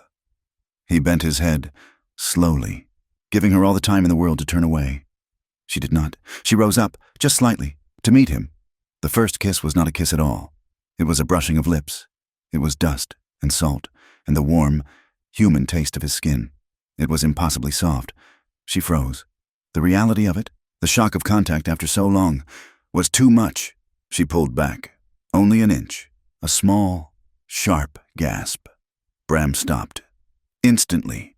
He did not pursue. He did not grab her. He did not pull her back. He stayed exactly where he was, his hands still on her shoulders, his gaze steady. He was a promise. "I will not take what you do not give." She looked at him. She saw the patience in his eyes. She saw the respect. He was waiting. And she, Elara Quinn, who had been hidden and sold and chased and pitied, made a choice. She leaned forward again. This time, it was her. She put her small, trembling hands on his rough, canvas-covered chest. She rose up, and she kissed him. This time, it was a real kiss. It was deep, and it was sure. It was a kiss of profound, staggering hunger. Not for lust, but for contact, for life. It was a desperate, solid claiming. "You are real. I am real. We are here." His lips were soft, but his face was rough with a day's stubble, and the contrast was electric. She pressed closer, and his hands finally moved. They slid from her shoulders, down her back, and he pulled her, at last, against him. She was so small. He gathered her up, pulling her from her knees and into his lap, his back against the hay bales, all in one motion. She gasped against his mouth, but she did not stop the kiss. Her hands, which had been on his chest, slid up around his neck, her fingers tangling in his thick, dusty hair. He was so large. His chest was a wall of muscle, his arms a cage of safety. She felt, for the first time, utterly, completely small, and utterly, completely safe. When the kiss finally broke, they were both breathless. He rested his forehead against hers. His breath was warm, smelling of coffee and dust. Her breath was sweet and fast. "You're here," she whispered, her eyes closed. It was a statement of wonder. "I'm here," he rumbled, his voice thick. His own eyes were closed. His heart was hammering so hard he thought it would break his ribs. Her hand, the one in his hair, slid down, over his jaw, down his throat, to the open collar of his shirt. Her thumb found the pulse, the heavy, frantic beat. She pressed, just slightly. Alive. He just held her. He wrapped his arms all the way around her, crushing her to his chest, and he just held her. He buried his face in her dusty hair, breathing in the scent of her, and pine soap, and fear, and courage. He didn't move. He just held her, letting his own steady strength flow into her. And he felt it. He felt the rigid, terrified tension in her spine, the caging of her own ribs. Finally. Let go. She sagged against him, a long, shuddering sigh leaving her body, as if she had been holding her breath for 20 years. They sat like that, still fully clothed, tangled in each other's arms. As the dust storm shrieked and howled outside the shed, they were a small, warm island of life in the middle of a dead, brown ocean. After a long time, her hands, which were on his chest, found his, which were around her back. Their fingers laced together. Her hands were shaking. His were, too. A small, choked sound came from her. He pulled back, afraid he had hurt her. She was looking at their joined hands. A small, trembling smile was on her face. The smile pulled at her scar, and it was the most beautiful, agonizing, real thing he had ever seen. A small laugh, rough from disuse, escaped her. He smiled back. The burlap sack lay on the shelf, forgotten, a silent, discarded witness, its duty finally done. As the hours passed, the screaming of the wind subsided, dropping to a low, keening wail. The light in the shed grew dimmer as the dust caked the small, high windows. But inside, it was warm. Their breathing had slowed, falling into the same rhythm. It was nuzzling, passionate, not with the heat of a fire, but with the steady, glowing warmth of embers. There were no boundaries, but there was deep respect. There was no hiding. Finally, the world outside was quiet. The storm had passed. In the new, profound silence, Alara stirred. She pulled back, and the movement was automatic, a reflex honed by a lifetime. She reached for the shawl she wore under the sack, pulling it up to cover the right side of her face. She had forgotten, just for a moment, and now she remembered. Bram watched her. He saw the shadow of shame return. He did not speak. He lifted one hand, his calloused thumb impossibly gentle. He did not touch her face. He touched the shawl that covered it. He traced the edge of the cloth, where it lay over her cheek, over the high ridge of the scar. Then he leaned in. He did not kiss her mouth. He did not kiss her good cheek. He pressed his lips, warm and firm, to the cloth covering the very center of the scar. He kissed the map of her pain. He kissed the judgment and the fire and the fear. He kissed it not to heal it, but to accept it, to claim it as part of her, the woman he was holding. It was a kiss that was a vow. She stopped breathing. A single tear, hot and heavy, escaped her left eye. He drew back. He looked at her. And with a steady hand, Alara Quinn took the shawl and pulled it down. When they emerged from the grain shed, the world was new. It was a dead brown landscape, coated in a uniform layer of dust that softened every hard edge and muffled every sound. The air was still, heavy with the grit that had not yet settled. But as Alara had stepped out into this strange, quiet world, her hand still held fast in Bram's. Her face open to the air, it was her own new beginning. She had pulled the shawl back down in the shed, a final act of surrender. The burlap sack was left behind, a relic on a shelf. Her scar, which had felt like a brand in the firelight, now felt in the open air like nothing more than skin. It was tight, and it pulled when she smiled. But it was hers. When Harlan and Mayotte emerged from the cabin, their own faces caked with dust, they saw the two of them, hand in hand. They saw Alara's face. Maud, bless her, did not miss a beat. She just nodded, as if this was the most natural thing in the world. "Well," she'd said, her voice hoarse, "it appears you found a way to stop the wind. Child, now, who's for coffee?" Harlan had just grunted, his one good eye taking in Alara's face. Then the hand Bram was holding. "About damn time," he'd muttered, and stumped off to check the barn. But the truce of the dust storm was only a truce. The war was still on. The arrival of the letter, 2 weeks later, felt like a thunderclap in the quiet. A federal marshal, not from Larkspur Gulch, but a real one, from Santa Fe, rode a lathered horse into the yard. He wasn't looking for Bram. He was looking for Miss Alara Quinn. He handed her a thick, sealed envelope. From Judge Elias Thorne, Ma'am, in response to your letter. Bram, Harlan, and Maud stood on the porch as Alara, her hands trembling, broke the wax seal. She read the paper, her eyes wide. She read it again. And then, a third time. She whispered, her voice choking. He believed me. Bram took the paper from her shaking hand. He read it aloud, his voice a low, disbelieving rumble. By the authority of the United States Territorial Court, he read.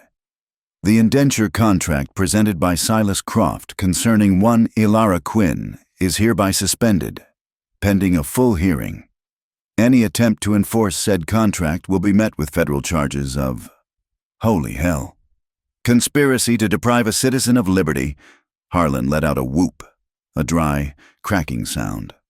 There's more, Bram said, his eyes scanning the page. Furthermore, the court has received your deposition regarding the water dispute on Thunder Ridge. Marshal Blevins is hereby ordered to conduct an immediate investigation into the Clary Dam and report his findings to my office within 10 days. Miss Quinn, you are ordered to present your evidence log at the hearing in Socorro on the 1st of July. It was a total victory.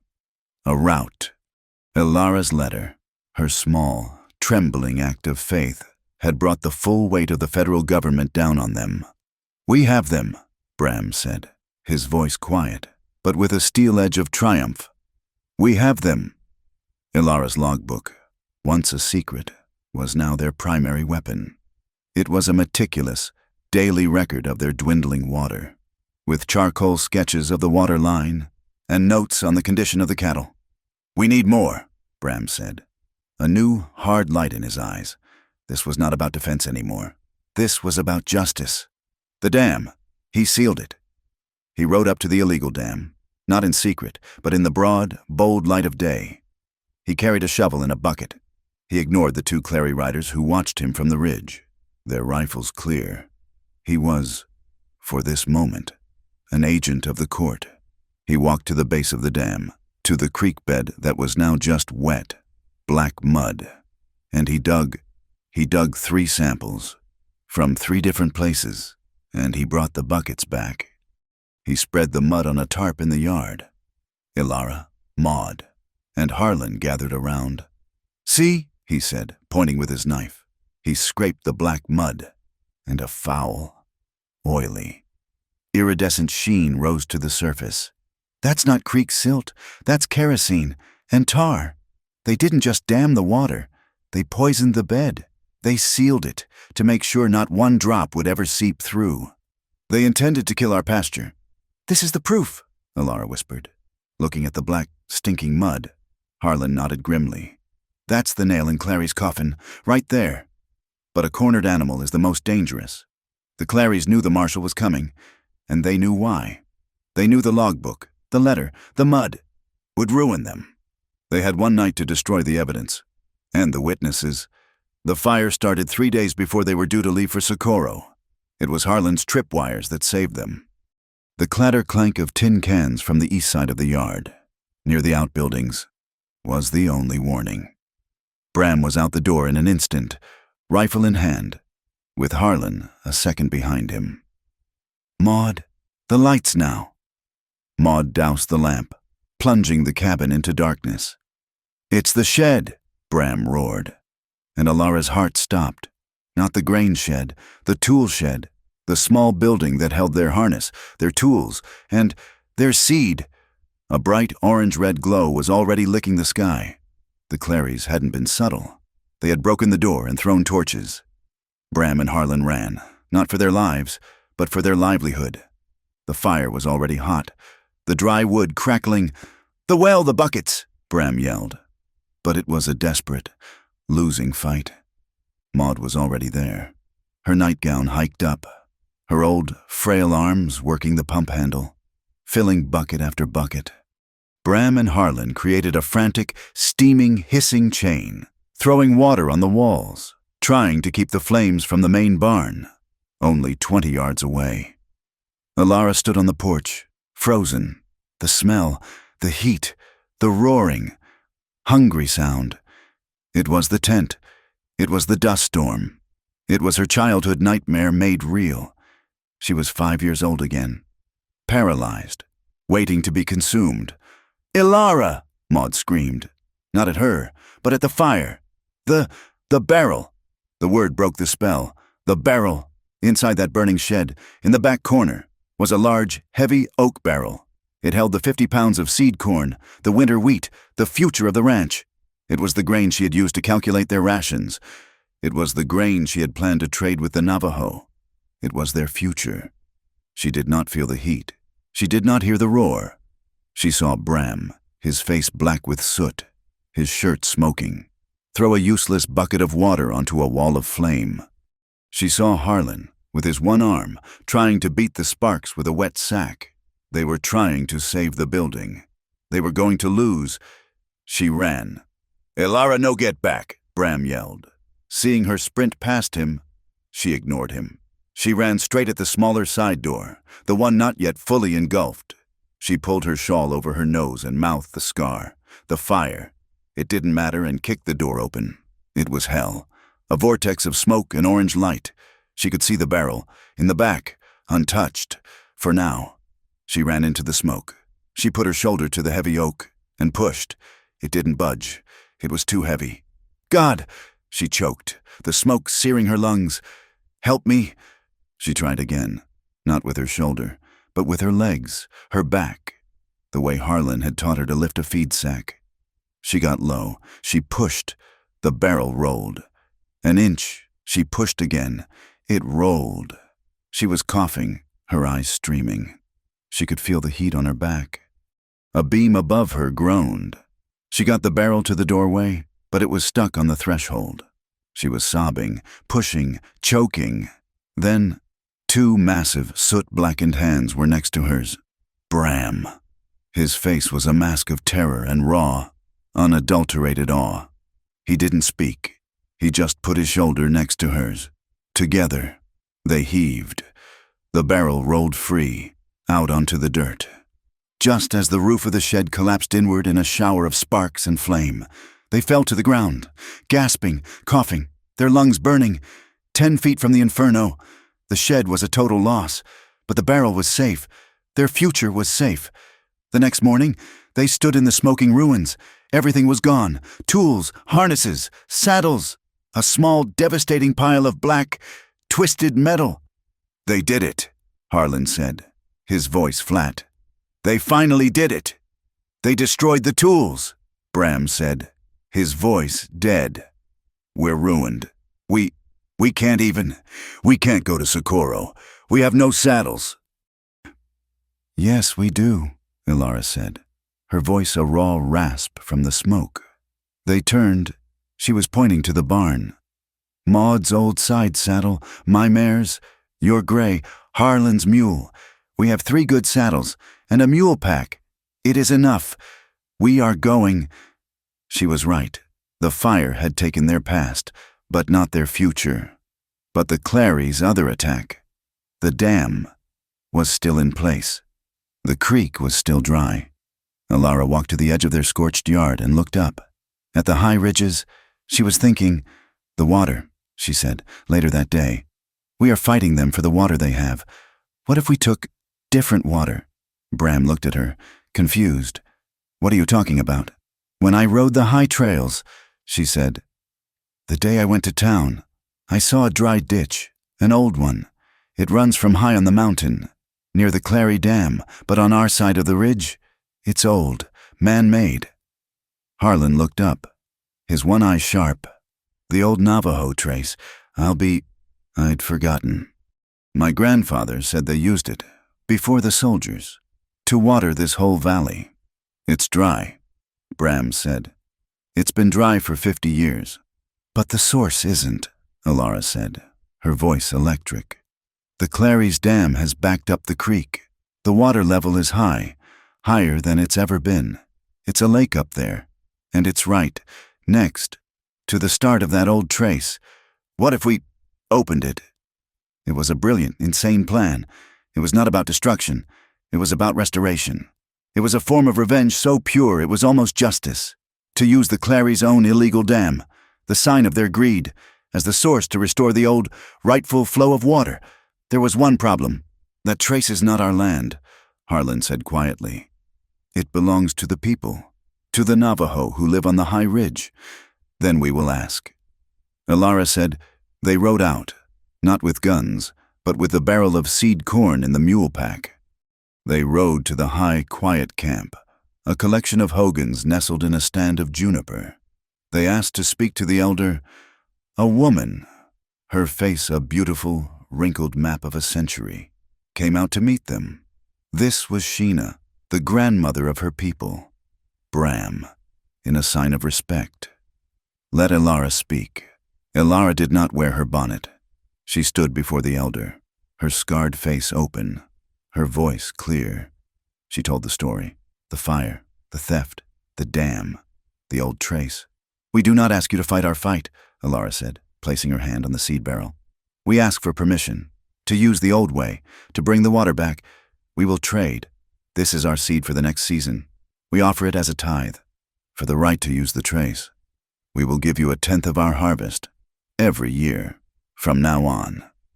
Sheena looked at her black eyes seeing everything. She looked at Elara's face, her scar, and saw a fellow survivor. She looked at Bram, the giant standing respectfully behind her. She looked at the scorched, sooty barrel of seed. The water was meant to be shared, Sheena said, her voice like stones rolling in a dry creek. The Claries have forgotten. You have remembered. You do not need to pay for what is yours. But the seed is a promise. We accept the promise. She turned. You will need more than 2 shovels. That night, as the moon rose, a dozen quiet, shadowy figures melted out of the trees. Carrying picks and shovels, they were Sheena's sons and grandsons. Bram and Harlan, worked all night. A silent, disciplined army, clearing the 50-year-old rock slide, digging out the packed earth. As the dawn was breaking, they stood at the head of the trace. Below them, the Claries' illegal lake, full and swollen. Between them and the water was a 6-foot wall of earth and rock. Now, Bram said. The picks swung, the shovels flew. The Navajo men chanted, a low, rhythmic work song. They broke the wall. At first, it was a trickle, then a stream, then a joyous rushing surge. The backed-up water, a prisoner for weeks, found its new, old path. It roared into the Navajo Trace, a clean, fast river, racing down the mountain, back to the land it had always belonged to. They rode back to the cabin and watched. An hour later, the water arrived. It filled their dry creek bed. It overflowed into their parched meadows. It was a miracle. It was living proof. The Claries were finished, and they knew it. The ride to Socorro was 100 miles, through hard country. They left 2 days later. Bram, Elara, Maud, and Harlan.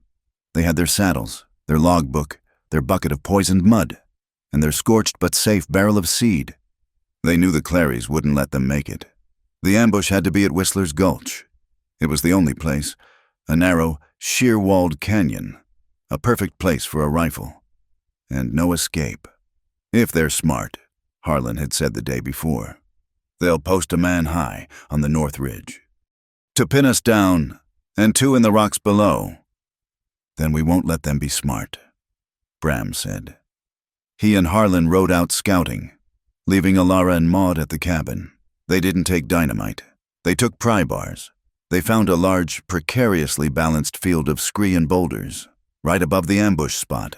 They spent 2 hours, with Harlan's one-armed engineering, setting a trap, a single, large boulder, held in place by a single, small log. The next day, they rode into the gulch, all 4 of them. Elara, her face bare, rode next to Bram. It happened just as Harlan predicted. That's far enough. Whitlock, a voice from the rocks. 2 rifles, 2 Clary sons. But Bram and Elara were looking up. There, Elara whispered, pointing. A flash of sun on metal. The 3rd man, the sniper, on the North Ridge. Talk to them, Bram said to Harlan. Keep them busy. As Harlan started yelling, what's the meaning of this? We're on our way to see the judge. Elara was fumbling in her saddlebag. She pulled out the small, silver-backed hand mirror Maud had given her to fix her bonnet. "What are you—" Bram started. She didn't answer. She was not the sniper Harlan had trained, but she was accurate. She caught the bright, morning sun. She held it, a dazzling, pure beam of light, and she aimed. High on the ridge, the sniper, who had been drawing a perfect bead on Bram's chest, was suddenly blinded. A star exploded in his face. He cursed, jerked back, and his finger pulled the trigger. Ping! The shot went wide, ricocheting off the rock wall, a foot from his brother's head. The two Clary sons below yelped, confused. "What in the— He's shooting at us!" "Now!" "Harlan!" Bram roared. Harlan, who had dismounted and was 50 yards behind them, kicked the single, small log. The sound was a low, terrible groan. Then a crack. The rock slide was not a massive, killing thing. It was a choking, terrifying, deafening slide of gravel and stones, pouring down the canyon wall, right between the ambushing brothers and their escape route. It was chaos. The Clary sons screamed, diving for cover as the rocks piled up. Their horses reared and fled. The sniper on the ridge, his position given away, his partners buried in scree, just disappeared. "Ride!" Bram yelled. He spurred his gray, grabbing the bridle of Alara's mare, and they galloped. They rode past the two terrified, half-buried Clary sons, who were trying to dig themselves out. They didn't stop. They didn't look back. They rode for a solid mile before they stopped, their horses heaving. They were alive. They were clear when they rode into Larkspur Gulch later that day, needing to rest the horses before the final push to Socorro. The town was silent. The story, carried by a fleeing, failed gunman, had arrived before them. The people in the street, the ones who had jeered and whispered and called her beast, stopped. They looked at the four of them. Bram, the giant, his face set. Harlan, the one-armed veteran, looking grim. Maud, the old woman, looking furious. And they looked at Alara Quinn, her face open to the sun, her scar a bright, proud red. The woman who had blinded a sniper, the woman who had brought the water back, the woman the Clarys had tried and failed to burn. No one spoke, but a man, one of the merchants, slowly, deliberately, took off his hat, then another and another. They weren't looking at a beast. They were looking at the heart of Thunder Ridge, and they were, for the first time, afraid of being on the wrong side. The respectful silence from the townsfolk in Larkspur Gulch was a more profound victory than any shout of support. It was a fragile, brittle thing, this newfound respect, and Alara was not sure what to do with it. They rested the horses for only an hour, Maud refusing the offers of a room at the hotel, and pushed on toward Socorro. They were a small, scorched, and weary band, but for the first time they rode not as fugitives, but as plaintiffs. The land changed, the red desert giving way to the greener, more settled valley of the Rio Grande. But as they traveled, the sky, which had been a clear, hard blue, began to sullen. The air grew thick, heavy, and wet. By the time they were a single day's ride from Socorro, the heavens opened. It was not a desert squall. It was a biblical deluge, a relentless gray sheet of water that turned the dry arroyos into churning brown rivers within an hour. They were forced to take shelter in a high, shallow cave, huddling together for warmth, the horses miserable and staked at the entrance. "This is," Harlan said, peering out at the wall of water. "This is a gully washer, a 10-year flood. This ain't good." "The town," Alara said, her voice quiet. She was not looking at Harlan. She was looking back, east, toward Larkspur Gulch, toward Thunder Ridge. "The town is fine," Bram said, his voice a low rumble. He was worried, too. "It's on high ground, mostly." "But the dam isn't," Alara whispered. The words hung in the air. A terrible, new weight, the Clarys' illegal dam. It was not just a collection of rock and timber. It was a massive, badly engineered plug in the valley's main artery. And it was, at this moment, holding back a lake that was being fed by a sky that had forgotten how to stop raining. They rode into Socorro on the morning of the trial, soaked to the bone, mud-caked and exhausted. The town was buzzing, not with news of their arrival, but with the storm. The telegraph line, the only one still working, was bringing reports from up north. The flood was catastrophic. Bridges were out. And in the Larkspur Gulch territory, the word was grim. The Clary Dam was failing. A young man, a deputy from the Socorro office, met them on the courthouse steps. "Judge Thorne's session is postponed," he said, shielding his papers from the drizzle. "The flood. He's occupied." "Where is he?" Bram demanded. "Down by the river crossing," the deputy said, pointing. "The town's cut off. The main channel is rising, and the North Fork, well, the North Fork is a disaster. Word just came in. The Clary Dam. It's not just failing. It's about to go. All of it." A cold dread, worse than any Clary rifle, settled on Bram. "Larkspur Gulch. If that dam goes," the deputy said, his face pale, "the wall of water will wipe Larkspur Gulch off the map. There are families in the low quarter. They're trapped. They're trying to get them out." Alara looked at Bram. This was it. Their legal fight, their logbooks, their poisoned mud. None of it mattered. "We have to go back." "You can't," the deputy said. "The road's gone. The whole valley is a—" He was interrupted by a new, frantic shout. "It's coming, God Almighty! It's coming!" It wasn't the main flood. It was a surge, a pulse of water, thick and brown, that roared down the street, turning it into a 3-foot-deep canal. A precursor, a warning. "The low pasture camp," a man yelled. "The herd boys, they're trapped on the spit." Bram was already moving, running, pushing through the panicked crowd toward the riverbank. Alara, Harlan, and Maud were right behind him. It was a scene of chaos. The Rio Grande, usually a placid, wide river, was a raging, muddy sea. On a small, rapidly shrinking island of high ground, 100 yards out, 2 figures were huddled. One was a man, trying to keep a dozen frantic cattle from plunging into the current. The other was a small boy, no more than 8, clinging to a half-submerged wagon. "That's—" Bram's voice was tight. "That's Jacob Miller and his boy, from the next county." The town's rescue efforts were a failure. A small boat had already been swamped and smashed. Men were on the bank, holding ropes, yelling, but they were helpless. The water was too fast, too cold, too full of debris. "We need a line," Bram roared, his voice cutting through the panic. He was a man of action, a man of the mountains, and this was a problem he could solve. "Harlan, get the rope from the mule, find me a stake point."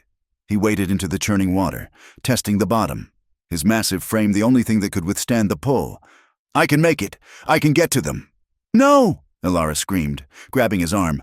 "Bram, no, it's too fast, look!" A massive cottonwood trunk, a whole tree, roared past them, spinning in the current like a twig. It would have crushed him. He was trapped on the bank, helpless, a giant chained by the simple, brutal physics of the water. He slammed his fist into the air, and then he was no longer on the bank. The spit of land he was standing on, a small promontory, had been undercut by the current with a low, sucking groan. The earth dissolved. "Bram!" Alara shrieked. He was gone, plunged into the brown, roiling water. He surfaced, 20 feet out, sputtering, his arms windmilling. He was a strong swimmer, but the current had him. He was being swept toward the island. He fought, trying to get to the bank, but it was useless. "The island!" Alara yelled, running along the bank, keeping pace with him. "Bram, get to the island!" He heard her. He stopped fighting the main current and used his strength to angle himself.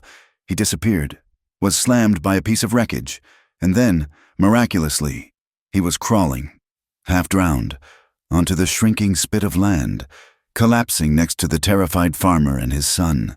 He was safe, for now. But the island, which had been 50 feet wide, was now 20. and the water was still rising. He was trapped. With them. The crowd on the bank let out a collective moan. They had just watched the giant be swallowed. Elara Quinn did not moan. She was not a victim. She was not a girl. She was a strategist. "Harlan!" she yelled, her voice not a scream of terror, but a sharp, military command. "The rope, tie it to the wagon now." Harlan, his one arm moving with desperate speed, was already securing their longest, thickest lariat to the axle of a heavy freight wagon. "Maud," Elara said, grabbing the old woman's shoulders. "You're on the bank. You watch me. You watch the slack. You tell them when to pull. You understand me." Maud's face was white, but her eyes were iron. She nodded. "Go!" Elara grabbed the free end of the lariat. She didn't hesitate. She didn't look for a better spot. She began to wrap it, thick and fast, around her own waist. "What are you—" "No." It was Silas Croft, the notary, his face slick with rain and fear. "Girl, you can't— You're too small."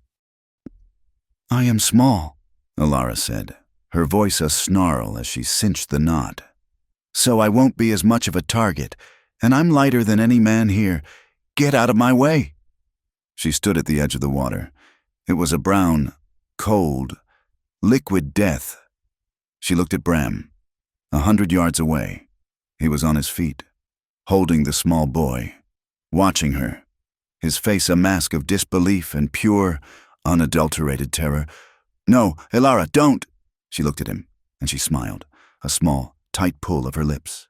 Her scar, puckered and white from the cold, made it a grimace, but it was for him. "I'm coming." She plunged in. The cold was a physical blow. It stole her breath. It was 1,000 needles, and her scar, her whole right side, lit up in a fire of old, cold pain. It tightened, pulling her eye, her mouth, as if the fire had found her again. But she didn't stop. Harlan fed the rope, and she used the current, the way Bram had. She was not a strong swimmer, but she was smart. She didn't fight. She was a piece of driftwood, a spider on a thread, and she angled herself, foot by foot. The debris was the worst. A chicken coop missed her by inches. A dead cow, bloated and horrible, rolled past her. She went under, swallowed by the brown, and the crowd on the bank screamed. Maud was silent, her eyes fixed on the rope. Elara surfaced, gasping, her hair a long, dark slick. She was halfway. "More slack," Maud yelled to Harlan. Elara was failing. The cold was stealing her strength. She was just a small, brave, foolish thing, about to die. But then, from the bank, a new rope. It flew through the air, a perfect coiled throw, with a grappling hook at the end. It landed in the water just in front of her. Harlan. She grabbed it. It was a second line. A guide. "Pull!" Maud shrieked. "Not the mane, the guide, Harlan. Pull!" Harlan, his one arm braced around a tree, pulled, dragging her, hand over hand. Through the last, most dangerous 30 feet, she slammed into the island, half drowned, coughing, a small, sodden bundle of pure grit will. Bram grabbed her, hauling her up, his face a wreck of terror and relief. He was about to crush her in his arms, but she pushed him away. "No time," she gasped, spitting muddy water. "The boy—" She was right. The island was almost gone. She unwrapped the lariat from her waist, her fingers numb and clumsy. "The boy, tie it to him under his arms. I'll take the farmer." Bram didn't argue. He tied the rope to the small, crying boy. "Ready? Pull!" Elara shrieked, her voice a raw command across the water. Maud, pull slow. The men on the bank, a dozen of them now, grabbed the rope and began to walk, to pull the line taut. The boy, screaming, was lifted from Bram's arms and began his terrifying journey, a small pendulum swinging over the flood. "Now, the farmer," Elara said. But Jacob Miller was paralyzed with fear, clinging to his wagon. "Elara," Bram said, his voice low, urgent. "The dam, listen!" Over the roar of the flood, there was a new sound, a deep, grinding, popping sound, like distant cannons, like the earth breaking its teeth. The Clary Dam. It was going. The people on the bank heard it too, and a new wave of panic erupted. "It's coming, the wall, it's coming, run!" The men holding the rope, the line that held the boy, faltered. "Hold that line." Alara's voice was a whip crack, cutting through the terror. "You hold that line, or so help me God, I will." They held. The boy was almost there. "Bram," she said, her voice dropping. "You're next. Go. Take the farmer. I'll stay." "What?" He stared at her, as if she were insane. "You are big. You are heavy. They can't pull us all. They can't pull me if you're on the line.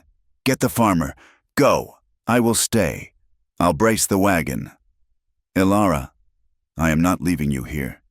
You are not leaving me," she said, her eyes, the scarred one and the clear one, blazing. "You are making a choice. Get him out." "I will be fine. Go." The boy was safe, hauled onto the bank. "Send the line back," Maud was screaming. Bram looked at her. He saw not the girl he'd saved, but the woman who had just saved him. He nodded. Once. A terrible, agonizing choice. He grabbed the terrified farmer, breaking his grip on the wagon. The rope came back, and he tied it around them both. "Pull!" he roared. As they were pulled away, Bram slipped. His foot caught on a submerged rock, went out from under him.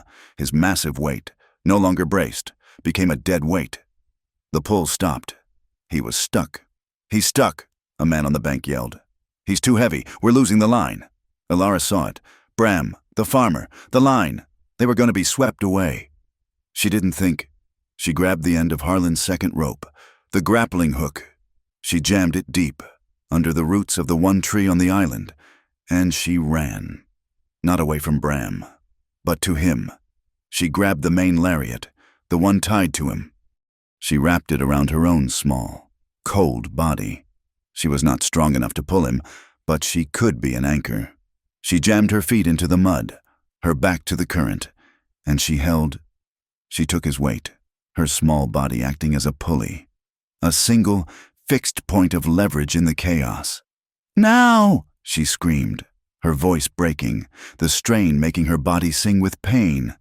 "Pull! Pull him!" The new angle worked. The men on the bank, with Maud howling a rhythm heave and breathe and heave, found their purchase. Bram was moving. He was free. He was dragged, with the farmer, onto the bank, collapsing in the mud. "Alara!" he gasped, spitting water. "The rope! Pull her! Harlan!" His face streaming with rain and tears, was already pulling on the second line. The main lariat was slack. Alara was still on the island that was, at that moment, dissolving. The dam broke. It was not a wave. It was a mountain.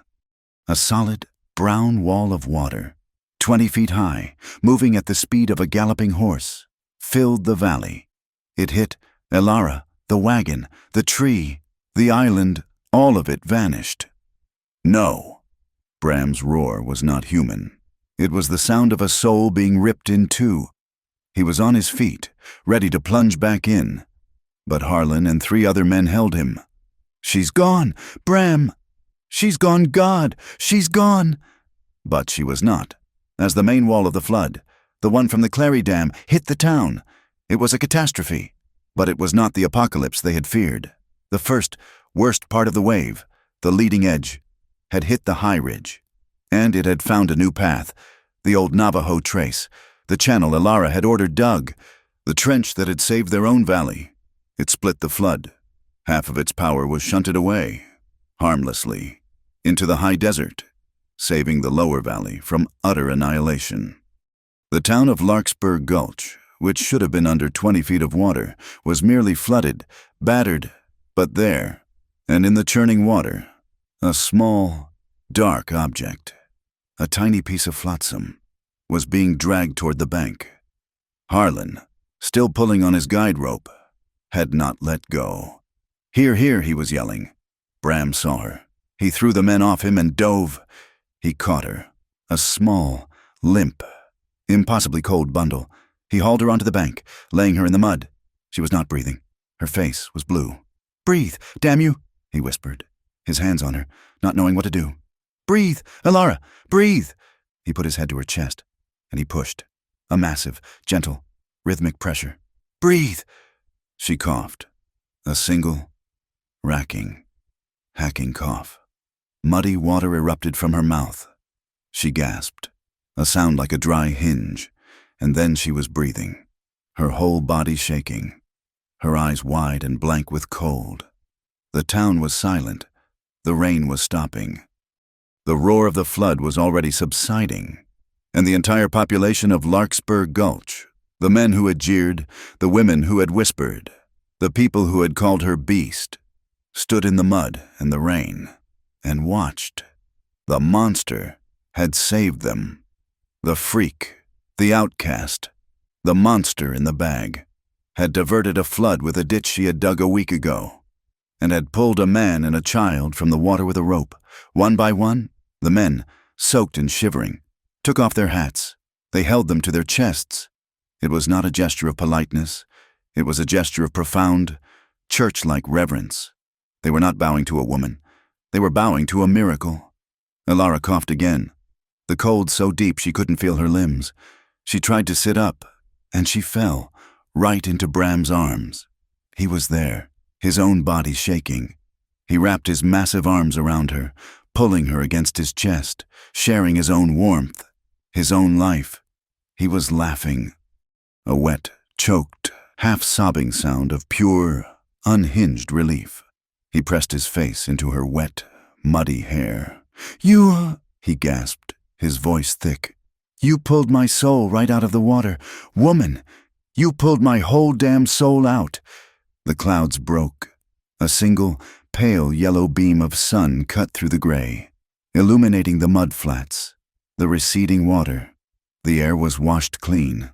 The smell, sharp and new, of wet earth, of broken pine, of new grass, rose from the ground. It was the smell of a new, hard-won and terrifying freedom. The flood had broken the Clary's power in a single, roaring afternoon, but it had not yet broken their legal hold. The trial, postponed by only 2 days, resumed in a courtroom that was thick with the smell of damp wool, mud, and a palpable, heavy tension. The small, wood-paneled room in Socorro was packed. Every bench was full. The entire town of Larkspur Gulch seemed to have followed them, their curiosity and newfound, fearful respect stronger than their fear of the washed-out roads. They stood in the back, their hats in their hands, their eyes fixed on the front of the room. At the defense table sat the Clary family, a united front of cold fury. The patriarch, his sons, and their lawyer, Mr. Harmon, who looked diminished, his slick suit now wrinkled and stained with mud. At the plaintiff's table sat Bram, a giant crammed into a chair too small for him. Next to him sat Elara.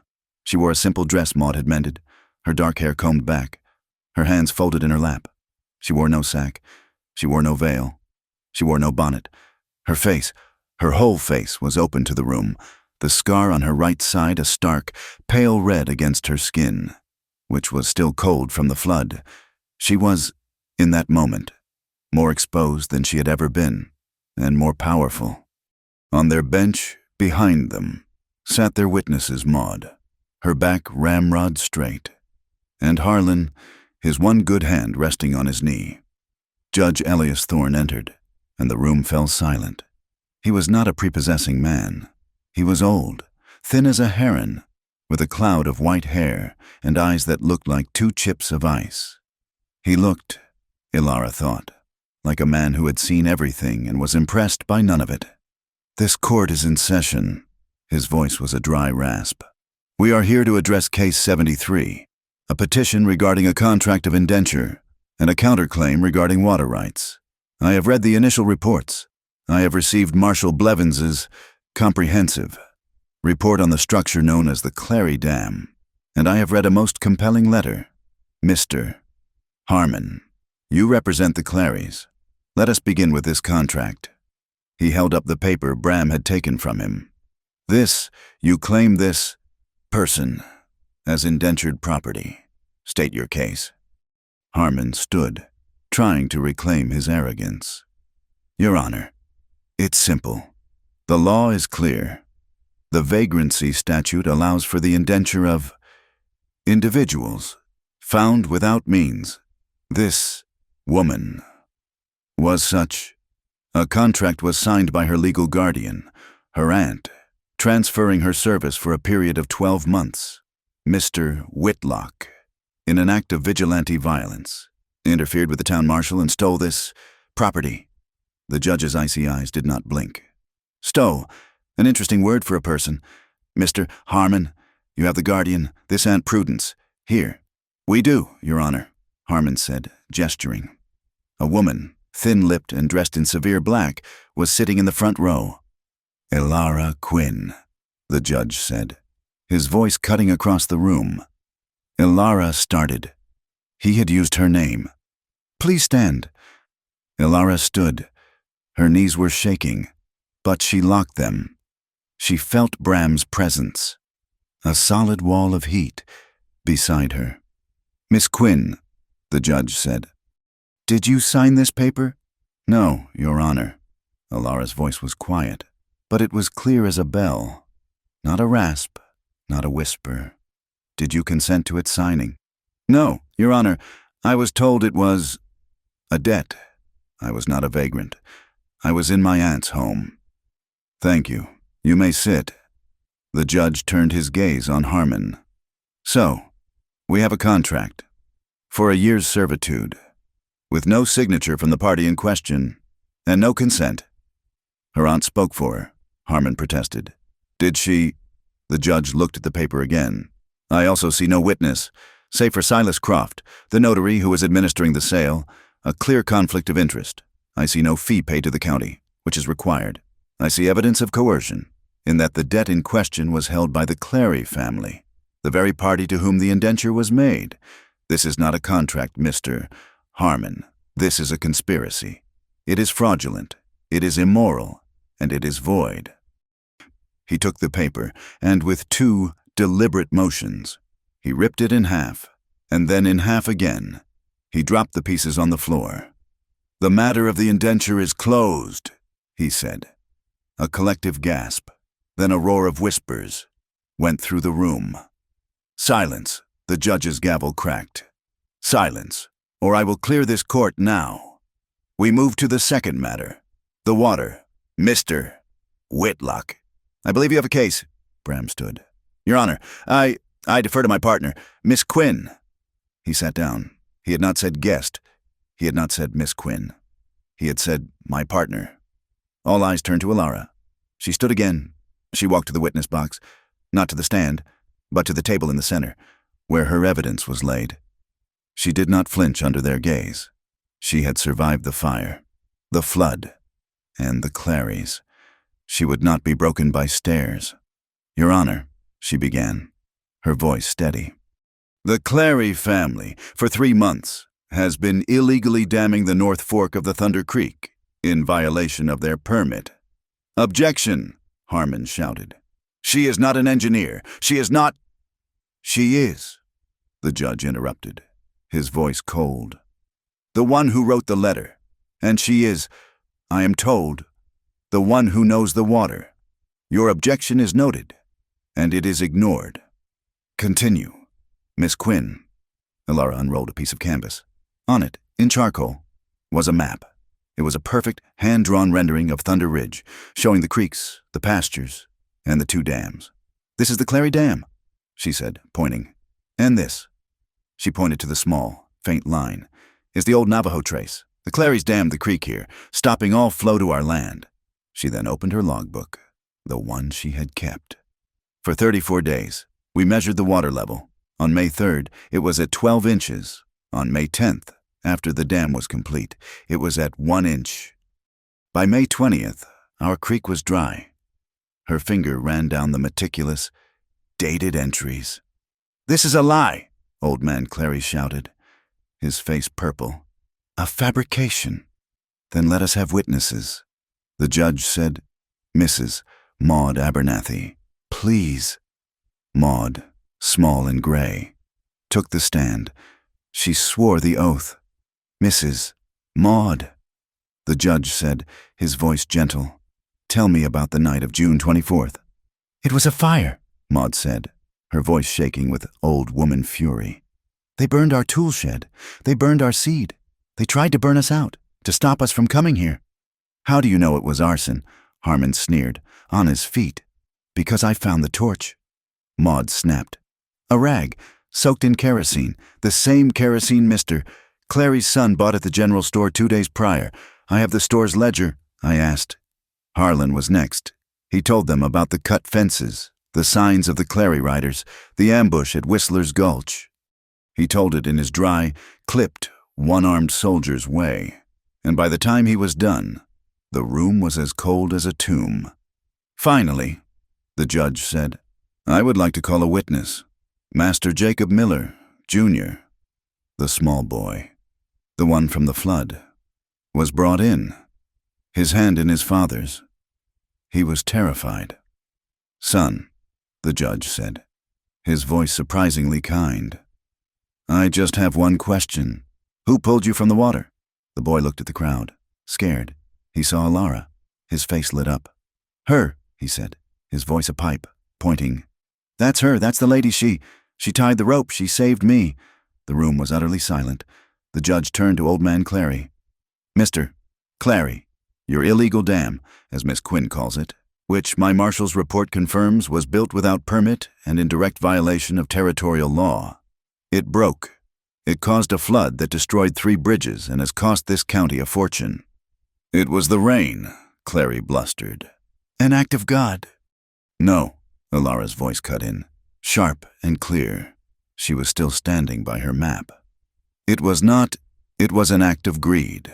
But God provided a different path, the old Navajo trace, the one we opened, the one that split the flood, the one that saved Larkspur Gulch from being wiped from the map. Your dam, Mr. Clary, would have killed every person in the low quarter of that town. My trace saved them. The people from Larkspur Gulch, the ones in the back, were not whispering now. They were staring, open-mouthed. They had not known. They had not understood. The beast had not just saved a boy. She had saved them. This is," Harmon was sputtering, "this is madness, this woman." "Aunt Prudence," he called, in a last, desperate move. "Tell the court what this woman is." Aunt Prudence stood, clutching her Bible. "She is an abomination, Your Honor. She is cursed. Look at her face. It is a mark of sin. And she flaunts it. She brought this on us, the fire, the flood. It follows her. She should be covered. She should be cast out." The courtroom held its breath. This was the dark, superstitious heart of the matter. Alara stood still, her face open, her scar for all to see. She did not defend herself. She did not have to. Judge Thorne leaned forward, his icy eyes fixed on Prudence Kellum. "Ma'am," he said, his voice a dangerous, quiet rasp. "I have sat on this bench for 30 years. I have seen the evil that men do, and they do it with perfectly unmarked, handsome faces. This court does not judge beauty." He slammed his gavel. A single, deafening crack. It judges fairness, and the case, as presented, is the most profound lack of fairness I have seen in a decade. Sit down." Aunt Prudence crumpled into her seat as if she'd been shot. The whispers in the back of the room started, and this time, they were different. She saved us. That ain't no monster. That's one of us." Alara heard them. She had won her case. She had won her freedom. But this was something else. This was her name. She turned, slowly. She faced the crowd. She faced the people of Larkspur Gulch, the men and women who had watched her on the platform, who had called her beast. Her voice was not loud, but it was strong. "I don't need anyone's forgiveness for my face," she said, her voice shaking but clear. "Not anymore." She turned back to the judge. Bram, who had been sitting, his fists clenched so hard his knuckles were white, finally stood. He put his hand on Alara's shoulder. He looked at the crowd, at the people of Larkspur Gulch. "Her name," he said, his voice a low, proud rumble that filled the room, "is Alara Quinn. You remember it." The judge smiled. A thin, wintry smile. "Judgment is as follows. It was a total rout. Old Man Clary was found liable for the entirety of the flood damage, a sum that would bankrupt him. He was fined, heavily, for illegal use of water. His exclusive water rights, the source of his power, were revoked and put in trust of the county to be shared. He was ordered to pay Bram Whitlock $500 in damages for the fence and the fire. And, the judge said, the contract is destroyed. This court declares Alara Quinn a free and full citizen of this territory, and warns the entire town of Larkspur Gulch that any attempt to profit from fear or to judge a person by their appearance rather than their character will be met with the full and unmerciful weight of this court. He slammed the gavel. We are done. It was over. The crowd poured out onto the steps, into the clean, post-flood sunlight. The Clarys, broken and gray, were swept away, forgotten. Alara stood on the steps, breathing, really breathing. The sun was on her face, her whole face. It was warm. Bram was beside her. Harlan and Maud were behind her. And then, a small hesitation. A group of children, the same children who had probably whispered and pointed, were now pushing a small girl forward. It was the same little girl who had offered Alara wildflowers at the market. This was a new girl. She was maybe 6. She was holding a clumsy, hand-picked bunch of wild, yellow daisies, the ones that grew by the roadside. She walked up to Alara, her eyes huge. She did not look at Alara's scar. She looked at her eyes. You're the lady, the little girl whispered, the one who saved Jacob. She held out the flowers. Alara's hands were shaking. She looked at Bram, who was smiling, his eyes wet. Alara bent down, so she was eye level with the child. She did not take the flowers with one hand. She took them, gently, with both. She held them to her nose. Thank you, she whispered. They're beautiful. She stood up, holding the small, bright, wild bunch of flowers. And as the people of Larkspur Gulch watched, she bowed her head, a small, graceful gesture of thanks. Not to them, but to the day. The journey back from Socorro was not a flight. It was a procession. They returned to Thunder Ridge in the full, high blaze of a New Mexico summer. The valley grasses cured to a deep gold. Their creek running full and clear from the Navajo trace. The scorched earth where the tool shed had been was already turning green with new, opportunistic weeds. It was a place of healing. The celebration was not a grand affair. It was a Thunder Ridge affair. Bram had spent a week stringing paper lanterns, bought from the general store in Larkspur Gulch, between the cabin and the main barn. A long plank table, scrubbed clean by Maud, was set up in the backyard, burdened with the kind of food that anchors a soul-smoked beef, beans baked with molasses, and 3 kinds of pie from Maud's oven. The air smelled of pine smoke and baking apples. And from the porch steps, a sound that was almost music. Harlan, his one good hand flying, was attempting a reel on an old banjo. The notes were enthusiastic, the rhythm was optional, and the joy was absolute. Before the guests, a few families from the town, the Millers, father and son, and even Sheena's family from the high ridge arrived. Alara had a private moment. She was in the cabin, in the room that was now hers. In her hands, she held the burlap sack. She had retrieved it from the grain shed. It was clean, scrubbed of the last of the flood's mud, and folded. Bram came in, his boots quiet on the floorboards. He saw her, and the sack. Should I burn it? He asked, his voice gentle. Alara looked at the rough, coarse thing. It had been her prison, her armor, her shame. She shook her head. She walked to the large wooden chest at the foot of their bed, the one that held their winter blankets. She lifted the heavy lid, placed the folded sack inside, and closed it. No, she said, her voice clear. It's not a shroud. It's not something to be destroyed. It's a memory. I'll keep it, to remember that it is no longer me. Bram stood behind her. This woman who had once been a bundle of sticks and terror, and was now the steel spine of his world. He didn't have a grand speech. He only had the truth. He reached into his vest pocket. I had the blacksmith in Socorro make this. He He owed me a favor. He held it out. It was not a delicate, city-thin band. It was a solid, wide ring of polished silver, thick and substantial. Etched into its surface was the unmistakable, powerful line of a running horse, its mane flying in the wind. Elara looked from the ring to his face, her eyes wide. "It's just silver," he fumbled, his large hand looking clumsy. "It's beautiful. Bram." He took her left hand, the small, capable hand that had thrown chili and held a rope. "Elara Quinn," he said, his voice rough, stumbling over the words. "I am not asking you to forget the fire, the sack, the flood. It is all part of you. It's the part that made you. I am just asking to walk alongside the rest of it, with you, for as long as we have." She did not cry. Her smile, the one that pulled at her scar and lit her eyes, was enough. She held out her hand. He slid the ring onto her finger. It was heavy and real, and it fit perfectly. The ceremony had no pastor. Judge Thorne, who had made the trip north, stood on the porch and simply read a declaration of his own making, which mostly stated that in the eyes of the law and God, any two people smart enough to find each other in this hard territory deserved to be happy. The community was their witness.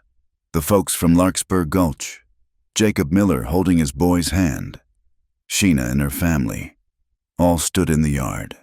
They held the paper lanterns as the sun dipped below the ridges, painting the sky in shades of fire and deep, peaceful blue. And then the cabin door opened. A hush fell over the yard. It was not the silence of awe at a beautiful bride. It was the silence of witness. Elara stepped out.